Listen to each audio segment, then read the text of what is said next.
गुरुभ्यो नमः हरिः ओम्। परमगुरुभ्यो नमः हरिः ओम्। श्रीमदानन्दतीर्थ भगवत्पादाचार्य गुरुभ्यो नमः हरिः ओम्। श्रीमद्वायु हनुमद्भीममध्वान्तर्गतरामकृष्णवेदव्यासात्मक श्रीलक्ष्मी हयग्रीवाय नमः हरिः ओम्। करोतु मम कल्याणं हरिः हयमुखामितः गुरुश्च मध्वनामे वरदोऽस्तु निरन्तरम् आपादमौलिपर्यन्तं गुरूणाम् आकृतिं स्मरेत् तेन विघ्नाः प्रणश्यन्ति सिद्ध्यन्ति च मनोरथाः। नृसिंहो किलाज्ञानमतध्वान्तदिवाकरः जयत्यमितसज्ञानसुखशक्तिपयोनिधिः वेदव्यासगुणावासविद्याधीश सतां वश मां निराशं गतक्लेशं कुर्वनाशं हरेर्निशम्। हरि ओम्। ಭಗವಂತನ ಎರಡು ಅವತಾರಗಳ ಜಯಂತಿ, ಒಂದು ವೇದವ್ಯಾಸ ಜಯಂತಿ, ಒಂದು ನರಸಿಂಹ ಜಯಂತಿ. ವೇದವ್ಯಾಸನು ಸ್ವಾಮಿ ನಾರಾಯಣನೇ, ನರಸಿಂಹದೇವರು ನಾರಾಯಣನೇ. ಅಂತಹ ಎರಡು ಜಯಂತಿ ಉತ್ಸವಗಳನ್ನು ಇವತ್ತು ಎಲ್ಲ ಕಡೆ ಆಚರಣೆ ಮಾಡ್ತಾ ಇದ್ದಾರೆ. ನಮ್ಮ ಮಠ ನರಸಿಂಹ ಕ್ಷೇತ್ರ. ಅದು ನರಸಿಂಹದೇವರು 19 ವರ್ಷಗಳ ಹಿಂದೆ ಇಲ್ಲಿ ಬಂದು ಪ್ರತಿಷ್ಠಿತರಾಗಿದ್ದಾರೆ. ಅಂತಹ ನರಸಿಂಹದೇವರ ಸನ್ನಿಧಾನದಲ್ಲಿ, ಮುಖ್ಯಪ್ರಾಣದೇವರ ಸನ್ನಿಧಾನದಲ್ಲಿ, ಮಂತ್ರಾಲಯ ಪ್ರಭುಗಳ ಸನ್ನಿಧಾನದಲ್ಲಿ ಪ್ರತಿ ವರ್ಷವೂ ಕೂಡ ರಾಯರು ಹೇಳಿದಂಗೆ ಯಥಾಶಕ್ತಿ ಯಥಾಜ್ಞಪ್ತಿ ಯಥಾ ವೈಭವಂ ಕರಿಷ್ಯೆ ಅಂತ ನಮ್ಮ ಮತಿಗೆ ತಕ್ಕಂತೆ, ಶಕ್ತಿಗೆ ತಕ್ಕಂತೆ, ವೈಭವಕ್ಕೆ ತಕ್ಕಂತೆ ಈ ವೇದವ್ಯಾಸ ಜಯಂತಿ ಮತ್ತು ನರಸಿಂಹ ಜಯಂತಿ ಎರಡೂ ಜಯಂತಿಗಳನ್ನು ಆಚರಿಸಿಕೊಂಡು ಬಂದಿದೆ. ವೇದವ್ಯಾಸ ದೇವರಿಂದ ರಚಿತವಾದ ಭಾಗವತದಲ್ಲಿ ನರಸಿಂಹ ದೇವರ ಆವಿರ್ಭಾವದ ಕಥೆಯನ್ನು ಕೇಳಿಬಿಟ್ಟರೆ ಎರಡೂ ಜಯಂತಿಯನ್ನು ಆಚರಿಸಬೇಕಾಗುತ್ತೆ. ಭಾಗವತವನ್ನ ರಚನೆ ಮಾಡಿದವರು ವೇದವ್ಯಾಸ ದೇವರು. ಆ ಭಾಗವತದ ಚಿಂತನೆ ಮಾಡಿದರೆ ಅವರ ಅನುಗ್ರಹಕ್ಕೆ ಪಾತ್ರರಾಗ್ತೀವಿ.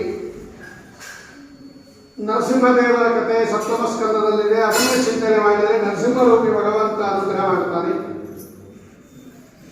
ಹಾಗಾಗಿ ಎರಡೂ ಜಯಂತಿ ಉತ್ಸವದ ಇವತ್ತು ನಮಗೆ ಉಪಲಬ್ಧಿ ಇರತಕ್ಕಂತಹ ಕಿಂಚಿತ್ ಕಾಲ ಯಾವ ರೀತಿಯಲ್ಲಿ ನರಸಿಂಹ ಪ್ರಾದುರ್ಭಾವವನ್ನು ವೇದವ್ಯಾಸ ದೇವರು ಚಿತ್ರಣ ಮಾಡಿಕೊಟ್ಟಿದ್ದಾರೆ ಭಾಗವತ ಸಪ್ತಮ ಸ್ಕಂದದಲ್ಲಿ ಅನ್ನೋದನ್ನ ಯಥಾಶಕ್ತಿ ಚಿಂತನೆ ಮಾಡಿ ಪರಮಾತ್ಮನಿಗೆ ಅದನ್ನು ಅರ್ಪಣೆ ಮಾಡೋಣ.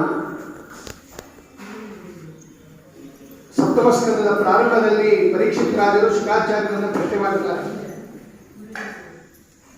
ಸವ ಪ್ರಿಯ ಸುಹೃದ್ಬ್ರಹ್ಮನ್ ಭೂತಾನಾಂ ಭಗವಾನ್ ಸ್ವಯಂ ಇಂದ್ರಸ್ಯಾತ್ತೆ ಕಥಂ ದೇವ್ಯಾನ್ ಅವಧೀತ್ ವಿಷಮೋ ಯಥಾ.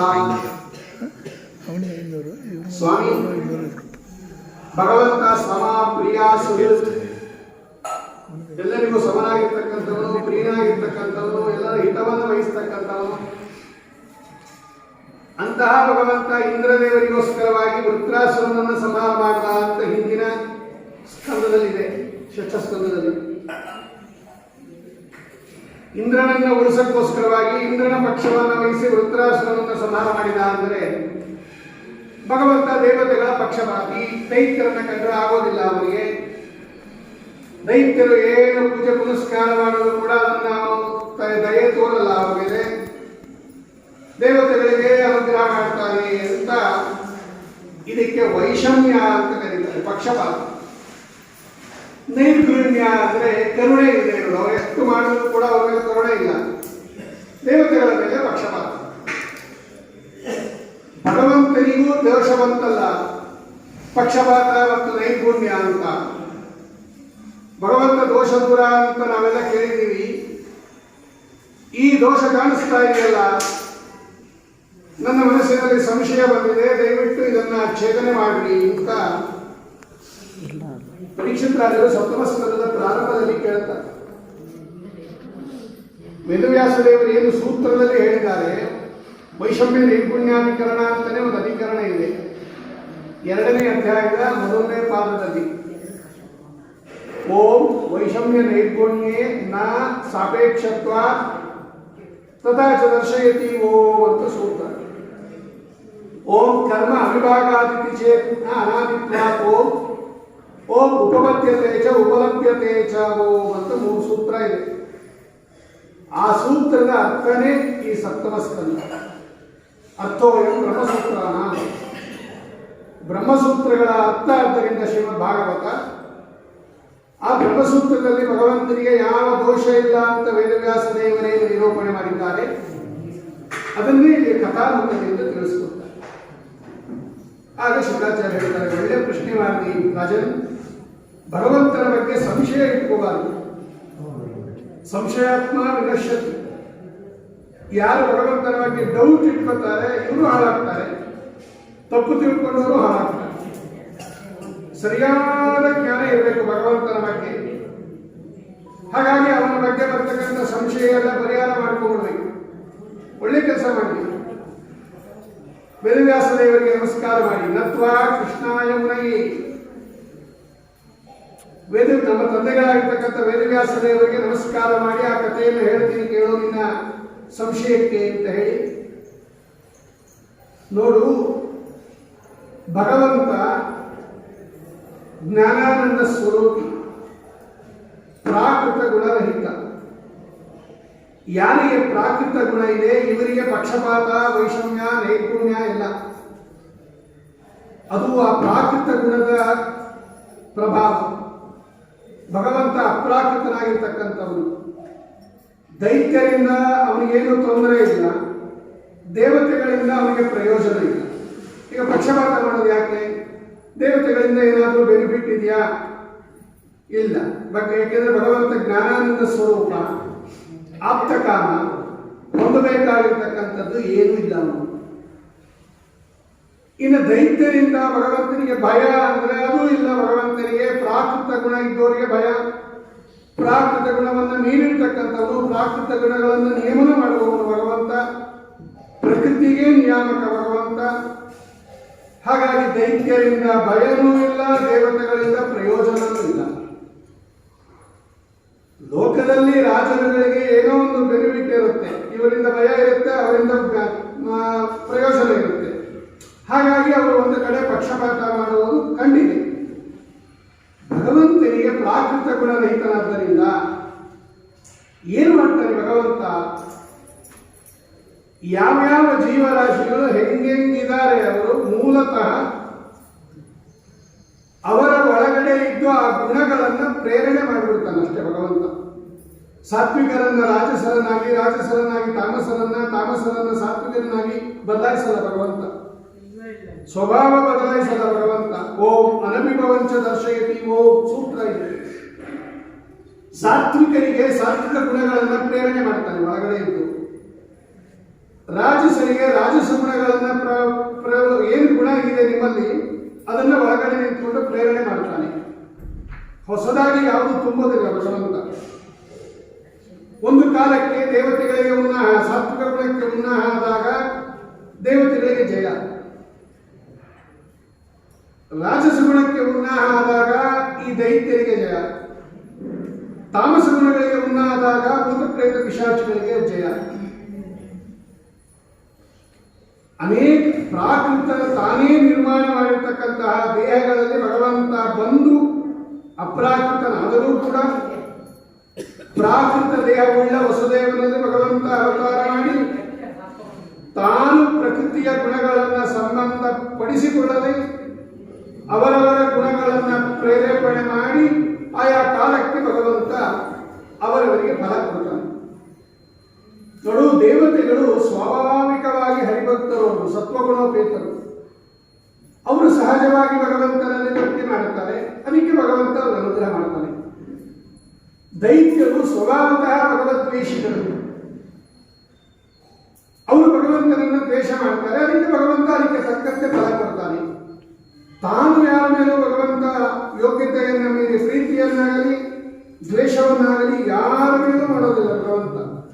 ಪಕ್ಷಪಾತ ವೈಷಮ್ಯ ನೈಪುಣ್ಯಾದಿಗಳಿಲ್ಲ ಭಗವಂತನಲ್ಲಿ. ನಿನ್ನೊಂದು ಇತಿಹಾಸ ಹೇಳ್ತೀನಿ ಕೇಳು. ಧರ್ಮರಾಜ ಯಜ್ಞ ಮಾಡಿದ, ರಾಜಸೂಯಾಗ. ಕೃಷ್ಣನಿಗೆ ಅಗ್ರಪೂಜೆ ಮಾಡಬೇಕು ಅಂತ ನಿಶ್ಚಯ ಮಾಡಿದ್ರು. ಭೀಷ್ಮಾಚಾರ್ಯ ಹೇಳಿದ್ರು. ಈ ಶಿಶುಪಾಲ ಎದ್ದು ನಿಂತ್ಕೊಂಡು ಬೈಯಕ್ಕೆ ಶುರು ಮಾಡಿದ. ಇವನು ಜಾರ, ಚೋರ, ಕಳ್ಳ, ಗೊಲ್ಲ, ಹೇಳಿ, ಮೋಸಗಾರ, ಇವನಿಗೆ ಅಗ್ರಪೂಜೆ ಮಾಡಬೇಕು ಬೇಕಾದ್ದು ಬೈದ. ಆ ಸಂದರ್ಭದಲ್ಲಿ ಕಡೆಗೆ ಭಗವಂತ ಚಕ್ರ ತಗೊಂಡು ಶಿಶುಪಾಲನ ತಲೆಯನ್ನು ಕತ್ತರಿಸಿಬಿಟ್ಟ. ಆ ಶಿಶುಪಾಲನ ಒಳಗಡೆಯಿಂದ ಜೀವ ಇದೆಯಲ್ಲ, ಅದು ಬಂದು ಭಗವಂತನನ್ನ ಪ್ರವೇಶ ಮಾಡಿಬಿಟ್ಟು ನೋಡ್ತಾ ಇದ್ದಾನೆ ಧರ್ಮರಾಜ. ಇದೇನಿದು?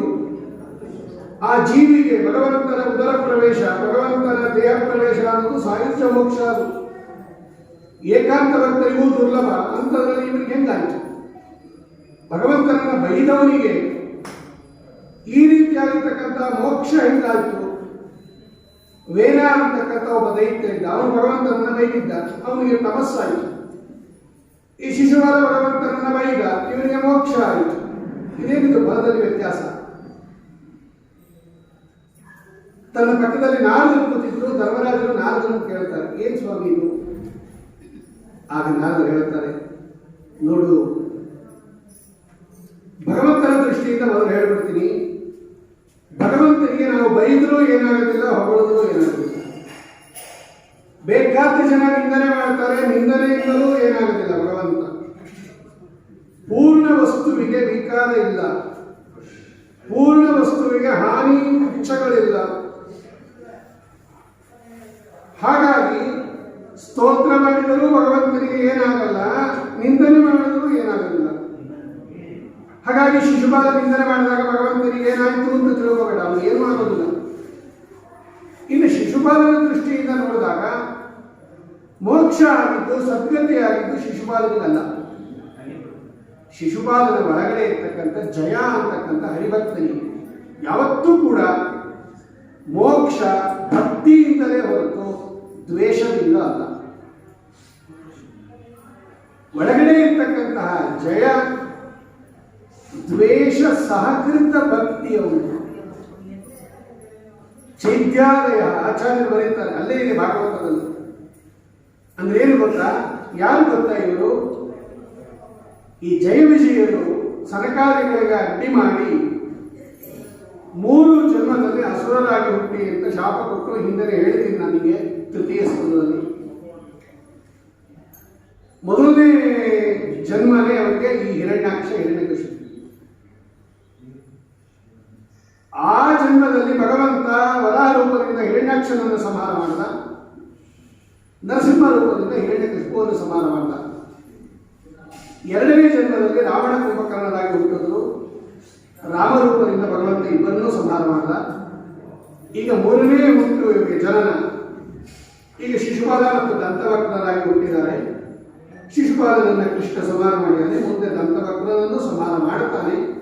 ಅಲ್ಲಿಗೆ 3 ಜನ್ಮ ಮುಗಿದು ಇವರು ವಾಪಸ್ಸು ಅಲ್ಲಿ ಹೊರಟೋಗ್ತಾರೆ ಜಯ ವಿಜಯರಾಗಿ. ಆಮೇಲೆ ಮುಂದೆ ಕ್ರಮೇಣ ಮೋಕ್ಷ ಹೋಗ್ತಾರೆ. ಸದ್ಗತಿಯಾಗಿದ್ದು ಒಳಗಡೆ ಇರ್ತಕ್ಕಂತಹ ಜಯ ಅಂತಕ್ಕಂಥವನಿಗೆ ಆಚಾರ್ಯರು ತಾತ್ಪರ್ಯ, ಭಾಗವತ ತಾತ್ಪರ್ಯದಲ್ಲಿ ಇದನ್ನು ಸುಂದರವಾಗಿ ತಿಳಿಸಿಕೊಡ್ತಾರೆ. ಆ ಸಂದರ್ಭದಲ್ಲಿ ಕೇಳ್ತಾನೆ, ಯಾಕೆ ಹಿರಣ್ಯಕಶಿಪುವನ್ನು ನರಸಿಂಹದೇವರು ಹೆಂಗೆ ಸಂಹಾರ ಮಾಡುವುದು ಅಂದಾಗ ಈ ನರಸಿಂಹದೇವರ ಚರಿತ್ರೆಯನ್ನು ಆ ಸಂದರ್ಭದಲ್ಲಿ ಅಂದರೆ ಸಪ್ತಮ ಸ್ಕಂದದಲ್ಲಿ ವೇದವ್ಯಾಸ ದೇವರು ನಿರೂಪಣೆ ಮಾಡಿದ್ದಾರೆ.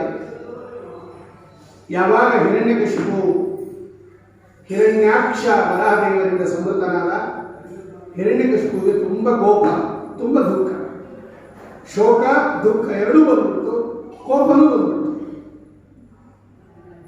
ಏನಾದರೂ ಮಾಡಿ ಆ ವಿಷ್ಣುವನ್ನು ಸೇಡ್ ತೀರಿಸ್ಕೋಬೇಕು, ನನ್ನ ತಮ್ಮನನ್ನು ಕೊಂದಿರ್ತಕ್ಕಂತಹ ಆ ವಿಷ್ಣುವನ್ನು ಕೊಂದು ಸೇಡ್ ತೀರಿಸ್ಕೋಬೇಕು ಅಂತ ಹೇಳಿ ಅವರು ತುಂಬಿದ ಸಭೆಯಲ್ಲಿ ತ್ರಿಶೂಲ ಎತ್ತಿ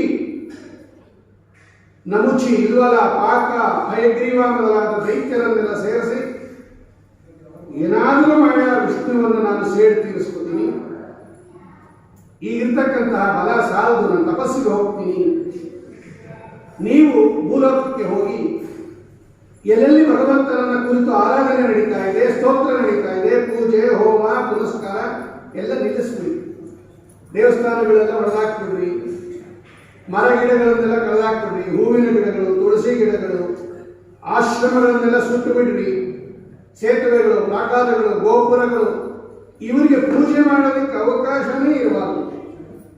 ಹೂವು ಸಿಗಬಾರ್ದು, ತುಳಸಿ ಸಿಗಬಾರ್ದು, ಹಾಲು ಸಿಗಬಾರ್ದು, ಜಾಗ ಇರಬಾರ್ದು, ತಪಸ್ಸು ಮಾಡಕ್ಕೆ ಆಶ್ರಮ ಇರಬಾರ್ದು, ಸಂದೀಪಯತ ಸುಟ್ಟು ಬಿಡ್ರಿ ಅಂತ ನಾವು ಎಲ್ಲ ಭೂಮಿಯಲ್ಲಿ ಬಂದು ಹಂಗೆ ಮಾಡಿಬಿಟ್ರು ದೈತ್ಯರು.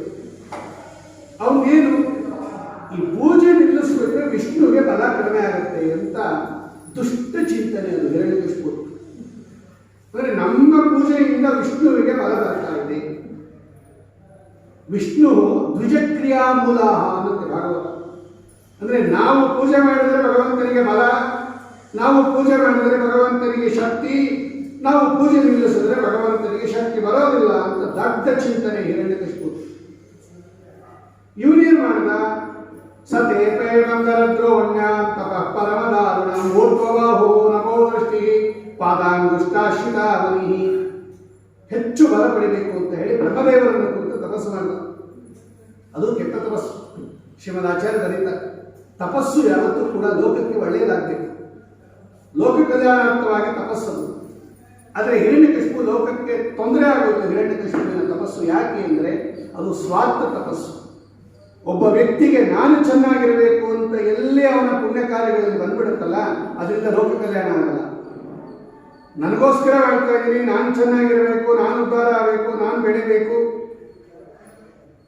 ಅಂತ ನನಗೆ ಕೀರ್ತಿ ಬರಬೇಕು ಅಂತ ಯಾರು ಮಾಡ್ತಾರಲ್ಲ, ಆ ಪುಣ್ಯ ಕಾರ್ಯದಿಂದ ಲೋಕ ಕಲ್ಯಾಣ ಆಗಲ್ಲ. ಸ್ವಾರ್ಥ ತಪಸ್ಸು ಇರುವುದು. ಇವರಿಗೆ ಬ್ರಹ್ಮ ಪದವಿ ಬೇಕಾಗಿತ್ತು, ಅವರನ್ನೇ ಕುರಿತು ತಪಸ್ಸು ಮಾಡ್ತಾರೆ, ಅವರ ಪದವಿನೇ ಬೇಕು. ಇವನು ಸ್ವಂತದ್ದಾದ್ದರಿಂದ ಲೋಕ ಕಲ್ಯಾಣ ಆಗಲಿಲ್ಲ ಅಂತ ಶ್ರೀಮದಾಚಾರ್ಯರು ಭಾಗವತ ತಾತ್ಪರ್ಯದಲ್ಲಿ ಬರೀತಾರೆ. ಘೋರ ತಪಸ್ಸು ಮಾಡ್ತಾರೆ ನೋಡ್ರಿ ಹಿರಣ್ಯಕಶಿಪು. 100 ವರ್ಷ ಮಾಡಿದಾನ್ರಿ, ಒಂದಲ್ಲ ಎರಡಲ್ಲ. 2 ಕೈಗಳನ್ನು ಮೇಲೆತ್ತಿದ್ದಾನೆ, ಆ ಸೂರ್ಯನ ನೋಡ್ತಾ ಇದ್ದಾನೆ. 1 ಹೆಬ್ಬೆರಳಿನ ಮೇಲೆ ಇಡೀ ದೇಹವನ್ನು ನಿಲ್ಲಿಸಿದ್ದಾನೆ. ಅವನ ದೇಹವನ್ನು ಇರುವೆಗಳು ತಿಂದು ಹೋಗಿದೆ. ಮಾಂಸ, ರುಧಿರ, ರಕ್ತ, ಮೇಕೆ ಎಲ್ಲ ಹೊರಟೋಗಿದೆ, ಬರೀ ಅಸ್ಥಿಪಂಜರ ಮಾತ್ರ. ತಪಸ್ಸು ಜಾಸ್ತಿ ಆಗ್ತಾ ಆಗ್ತಾ ಆಗ್ತಾ ಆಗ್ತಾ ತಪೋಜ್ವಾಲೆ ಅಂತ ಕರೀತಾರೆ. ಮೇಲಿನ ಲೋಕಕ್ಕೆಲ್ಲ ಹೋಗಿ ಶುರುವಾಗ್ತದೆ ತಪೋಜ್ವಾಲೆ. ದೇವತೆಗಳೆಲ್ಲ ಬ್ರಹ್ಮದೇವರ ಹತ್ರ ಬಂದು, ಸ್ವಾಮಿ ಹಿಂಗಾಗೋದಿದೆ, ನಾನು ಇರಕ್ಕಾಗ್ತಾ ಇಲ್ಲ, ಏನಾದರೂ ಸಮಾಧಾನ ಮಾಡಿ ಅವನಿಗೆ ಎಂದಾಗ ಬ್ರಹ್ಮದೇವರು ಬಂದರು. ಉತ್ತಿಷ್ಟ ಭದ್ರಂತೆ ತಪಸ್ಸಿದ್ದೋಸಿ ಕಾಶ್ಯಪ, ಏಳು ಮೇಲೆ, ಹೇ ಕಶ್ಯಪ ತನಯ, ಏಳು ಮೇಲೆ, ನಾನು ಬಂದಿದ್ದೀನಿ, ವರ ಕೊಡ್ತೀನಿ, ಸಿದ್ಧ, ನಾನು ಮೆಚ್ಚಿದ್ದೀನಿ ನಿನ್ನ ತಪಸ್ಸಿಗೆ, ಏನ್ ಬೇಕು? ಮಾತಾಡಲೇ ಇಲ್ಲ. ಅವನ ದೇಹ ಎಲ್ಲ ಛಿದ್ರ ಆಗೋಗಿದೆ, ಎಲ್ಲ ಕಚ್ಚಿಬಿಟ್ಟಿದೆ, ಇರುವೆಗಳೆಲ್ಲ ಮಾಂಸ ತಿಂದಾಕ್ಬಿಟ್ಟಿದೆ, ಸುತ್ತಲೂ ಹುತ್ತಾಕಿಬಿಟ್ಟಿದೆ, ಎಲ್ಲ ಬಿದಿರುಗಳು ಬೆಳೆದ್ಬಿಟ್ಟಿದೆ, ಎಲ್ಲಿದ್ದಾನೆ ಅಂತಲೇ ಗೊತ್ತಾಗಲ್ಲ. ತಮ್ಮ ಕಮೆಂಡರು ಜಲದಿಂದ ಪ್ರೋಕ್ಷಣೆ ಮಾಡಿದರು. ಆ ಹುತ್ತವನ್ನು ಒಡ್ಕೊಂಡು ಸಿಂಹ ಸಮಾನನಾಗಿ, ಅಲಂಕೃತನಾಗಿ, ಶಕ್ತಿವಂತನಾಗಿ, ತೇಜೋಮಯವಾಗಿ ಬಂದ ಹೊರಗಡೆ ಅವನು ಹಿರಣ್ಯಕಶಿಪು. ಸಂಸಾರವಾಗಿರ್ತಕ್ಕಂತಹ ಬ್ರಹ್ಮದೇವರನ್ನು ಸ್ತೋತ್ರ ಮಾಡ್ತಾ ಇದ್ದಾನೆ. ಇದಕ್ಕೆ ಮಿಶ್ರಸ್ತುತಿ ಅಂತ ಕರೀತಾರೆ. ಯಾವ್ಯಾವುದು ಭಗವಂತನಿಗೆ ಹೋಗುತ್ತೋ ಅದೆಲ್ಲ ಭಗವಂತನಿಗೆ ಹೋಗುತ್ತೆ, ಯಾವ್ಯಾವುದು ಬ್ರಹ್ಮದೇವರು ಹೋಗುತ್ತೋ ಅದೆಲ್ಲ ಬ್ರಹ್ಮದೇವರು ಹೋಗುತ್ತೆ ಅಂತ ನಿರ್ಣಯ ಆಚಾರ. ಕೇಳ್ತಾನು, ಬ್ರಹ್ಮದೇವರೇ, ನೀವೇನಾದ್ರೂ ವರ ಕೊಡೋದಾದ್ರೆ, ಯದಿ ದಾಸ್ಯತಿ ವರಾನ್, ನೀವು ವರ ಕೊಡೋದಾದ್ರೆ ನಾನು ಯಾರಿಂದ ಸಾಯಬಾರದು, ಯಾರಿಂದ ಸಾಯಬಾರದು, ಅಮರತ್ವ ಬೇಕು ನನಗೆ, ಯಾರತ್ತು ಸೋಲಬಾರದು, ಯಾರತ್ತು ಸಾಯಬಾರದು, ಏಕಚಕ್ರಾಧಿಪತಿ ಆಗಬೇಕು ನಾನು. ನಾಂತರ್ಬಹಿ ದಿವಾನಕ್ತಃ, ಒಳಗಡೆ ಹೊರಗಡೆ ಹಗಲು ರಾತ್ರಿ ಅಸುಬಿಹಿ ವ್ಯಸುಬಿಹಿ, ಪ್ರಾಣಿಗಳಿಂದ ಮನುಷ್ಯರಿಂದ ಯಾರಿಂದ ನಿನ್ನಿಂದ ಸೃಷ್ಟಿಯಾಗಿರೋ ಯಾರಿಂದಲೂ ಸಾಯಬಾರದು. ಕೊಡ್ತೀರಾ ಇಂಥವರ? ಬ್ರಹ್ಮದೇವರು ಆಲೋಚನೆ ಮಾಡುವಂತೆ, ನಿನ್ನ ತಪಸ್ಸು ಎಷ್ಟು ಶ್ರೇಷ್ಠನೋ ಅಥವಾ ಎಷ್ಟು ದೊಡ್ಡದೋ ನಿನ್ನ ವರನೂ ಇಷ್ಟೇ ಅಪರೂಪ, ಯಾರು ಕೇಳಿಲ್ಲ. ತಥಾಪಿ ವಿತರಾಮ್ಯಂಗ, ಕೊಡ್ತೀನಿ ನಿಮ್ದು ತಥಾಸ್ತು ಒಂದು ಕೊಟ್ಟು ಬಿಟ್ಟರು ಬ್ರಹ್ಮದೇವರು. ನೋಡಿ, ಯಾವಾಗ ಬ್ರಹ್ಮದೇವರ ವರ ಸಿಕ್ತು ಇವನು ದುಷ್ಟ ಕಾರ್ಯ ಶುರು ಮಾಡಲ್ಲ. ಅದಕ್ಕೆ ಆಚಾರ್ಯ ಹೇಳಿದ್ದು, ವರ ಪಡ್ಕೊಂಡವರು ಅದನ್ನು ಸತ್ಕಾರ್ಯದಲ್ಲಿ ವಿನಿಯೋಗ ಮಾಡಬೇಕು, ಲೋಕ ಕಲ್ಯಾಣಕ್ಕೋಸ್ಕರ ವಿನಿಯೋಗ ಮಾಡಬೇಕು. ತಪಸ್ಸಿದೆ, ಹಣ ಇದೆ, ನಿಮಗೇನು ಭಗವಂತ ಸಂಪತ್ತು ಕೊಟ್ಟಿಯಾನೆ, ಅದು ಲೋಕ ಕಲ್ಯಾಣಕ್ಕೆ ವಿನಿಯೋಗ ಆದರೆ ಸಾತ್ವಿಕರು ನಾವು. ಅದನ್ನೆಲ್ಲ ಜಗತ್ತನ್ನು ನಿರ್ನಾಮ ಮಾಡಲಿಕ್ಕೆ ನನ್ನ ಸ್ವಾರ್ಥಕ್ಕೋಸ್ಕರ ಉಪಯೋಗಿಸ್ಕೊಂಡ್ರೆ ದುಷ್ಟ ತಪಸ್ಸು. ಎಲ್ಲ ದೇವತೆಗಳನ್ನ ಅಂದರೆ ಹವಿರ್ಭಾಗ ಇಲ್ಲದ ದೇವತೆಗಳನ್ನ ತನ್ನ ಅಧೀನ ಮಾಡಿಕೊಂಡ, 3 ಲೋಕಗಳನ್ನು ಗೆದ್ದ, ಇಂದ್ರದೇವರ ಸಿಂಹಾಸನದಲ್ಲಿ ಹೋಗಿ ಕೂತ್ಕೊಂಡ್ಬಿಟ್ಟ. ಹೇಳಿದಷ್ಟು ಎಲ್ಲರೂ ನಂಗೆ ಸೇವೆ ಮಾಡಬೇಕು. ವಿದ್ಯಾಧರರು, ಕಿನ್ನರರು, ರಕ್ಷರು, ಯಕ್ಷರು, ಭೂತ ಪ್ರೇತ ಪಿಶಾಚ ಯಾರ್ಯಾರಿದ್ದಾರೆ ಎಲ್ಲರನ್ನ ಸೋಲಿಸುತ್ತಾರೆ. ಎಲ್ಲರೂ ತನ್ನ ಸೇವೆ ಮಾಡಬೇಕು, ತನ್ನನ್ನು ಕೊಂಡಾಡಬೇಕು, ತನಗೆ ಅರ್ಪಣೆ ಮಾಡಬೇಕು, ಅವನನ್ನು ಕುರಿತು ಹೋಮ, ಅವನನ್ನು ಕುರಿತು ಯಜ್ಞ. ಎಷ್ಟು ದಿವಸ ಮಾಡ್ತಾರೆ, ಸಾಕಾಗೋಯ್ತು ದೇವತೆಗಳಿಗೆ. ನಾರದರು ಹೇಳ್ತಾರೆ, ಇಂಥ ಸ್ಥಿತಿ ಬಂದಿತ್ತು ಧರ್ಮರಾಜ ನಮಗೆ. ಎಲ್ಲ ಭಗವಂತನ ಹತ್ರ ಹೋದು, ಓಂ ನಮೋ ಭಗವತೆ ಮಹಾಪುರುಷಾಯ ಧೀಮಹಿ ಸ್ವಾಮಿಯನ್ನು ಚಿಂತನೆ ಮಾಡಿದ್ರು. ಒಳ್ಳೆ ವೇದ ಗಂಭೀರವಾಗಿ ಕೇಳಿಸ್ತು. ಮಾ ವೈಷ್ಣವಿರದ ಶ್ರೇಷ್ಠ, ಯಾರು ಹೆದರಬೇಕಾದ ಅಗತ್ಯ ಇಲ್ಲ. ಜ್ಞಾತವೇತದ್ದವರಾತ್ಮ, ನೀನೇನು ಮಾಡ್ತಾ ಇದ್ದಾನೆ ಅಂತ ನನಗೆ ಗೊತ್ತು. ತತ ಶಾಂತಿ ಕಲಿಷ್ಯಾಮಿ, ಇದನ್ನು ಶಮನ ಮಾಡ್ತೀನಿ. ಕಾಲ ತಾವತ್ ಪ್ರತೀಕ್ಷತಾ, ಸ್ವಲ್ಪ ಕಾಲ ಪ್ರತೀಕ್ಷೆ ಮಾಡಿ.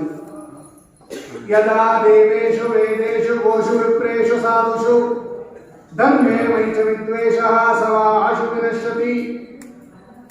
ಶೀಘ್ರದಲ್ಲೇ ಹಾಳಾಗ್ತಾನೆ ಇವನು, ಏನು ಮಾಡಬೇಡ, ಎಲ್ಲ ಮಾಡಿದ್ದಾನೆ. ಆದರೆ ಇನ್ನೊಂದು ದೊಡ್ಡ ತಪ್ಪೇನು ಮಾಡ್ತಾನೆ ಇವನು?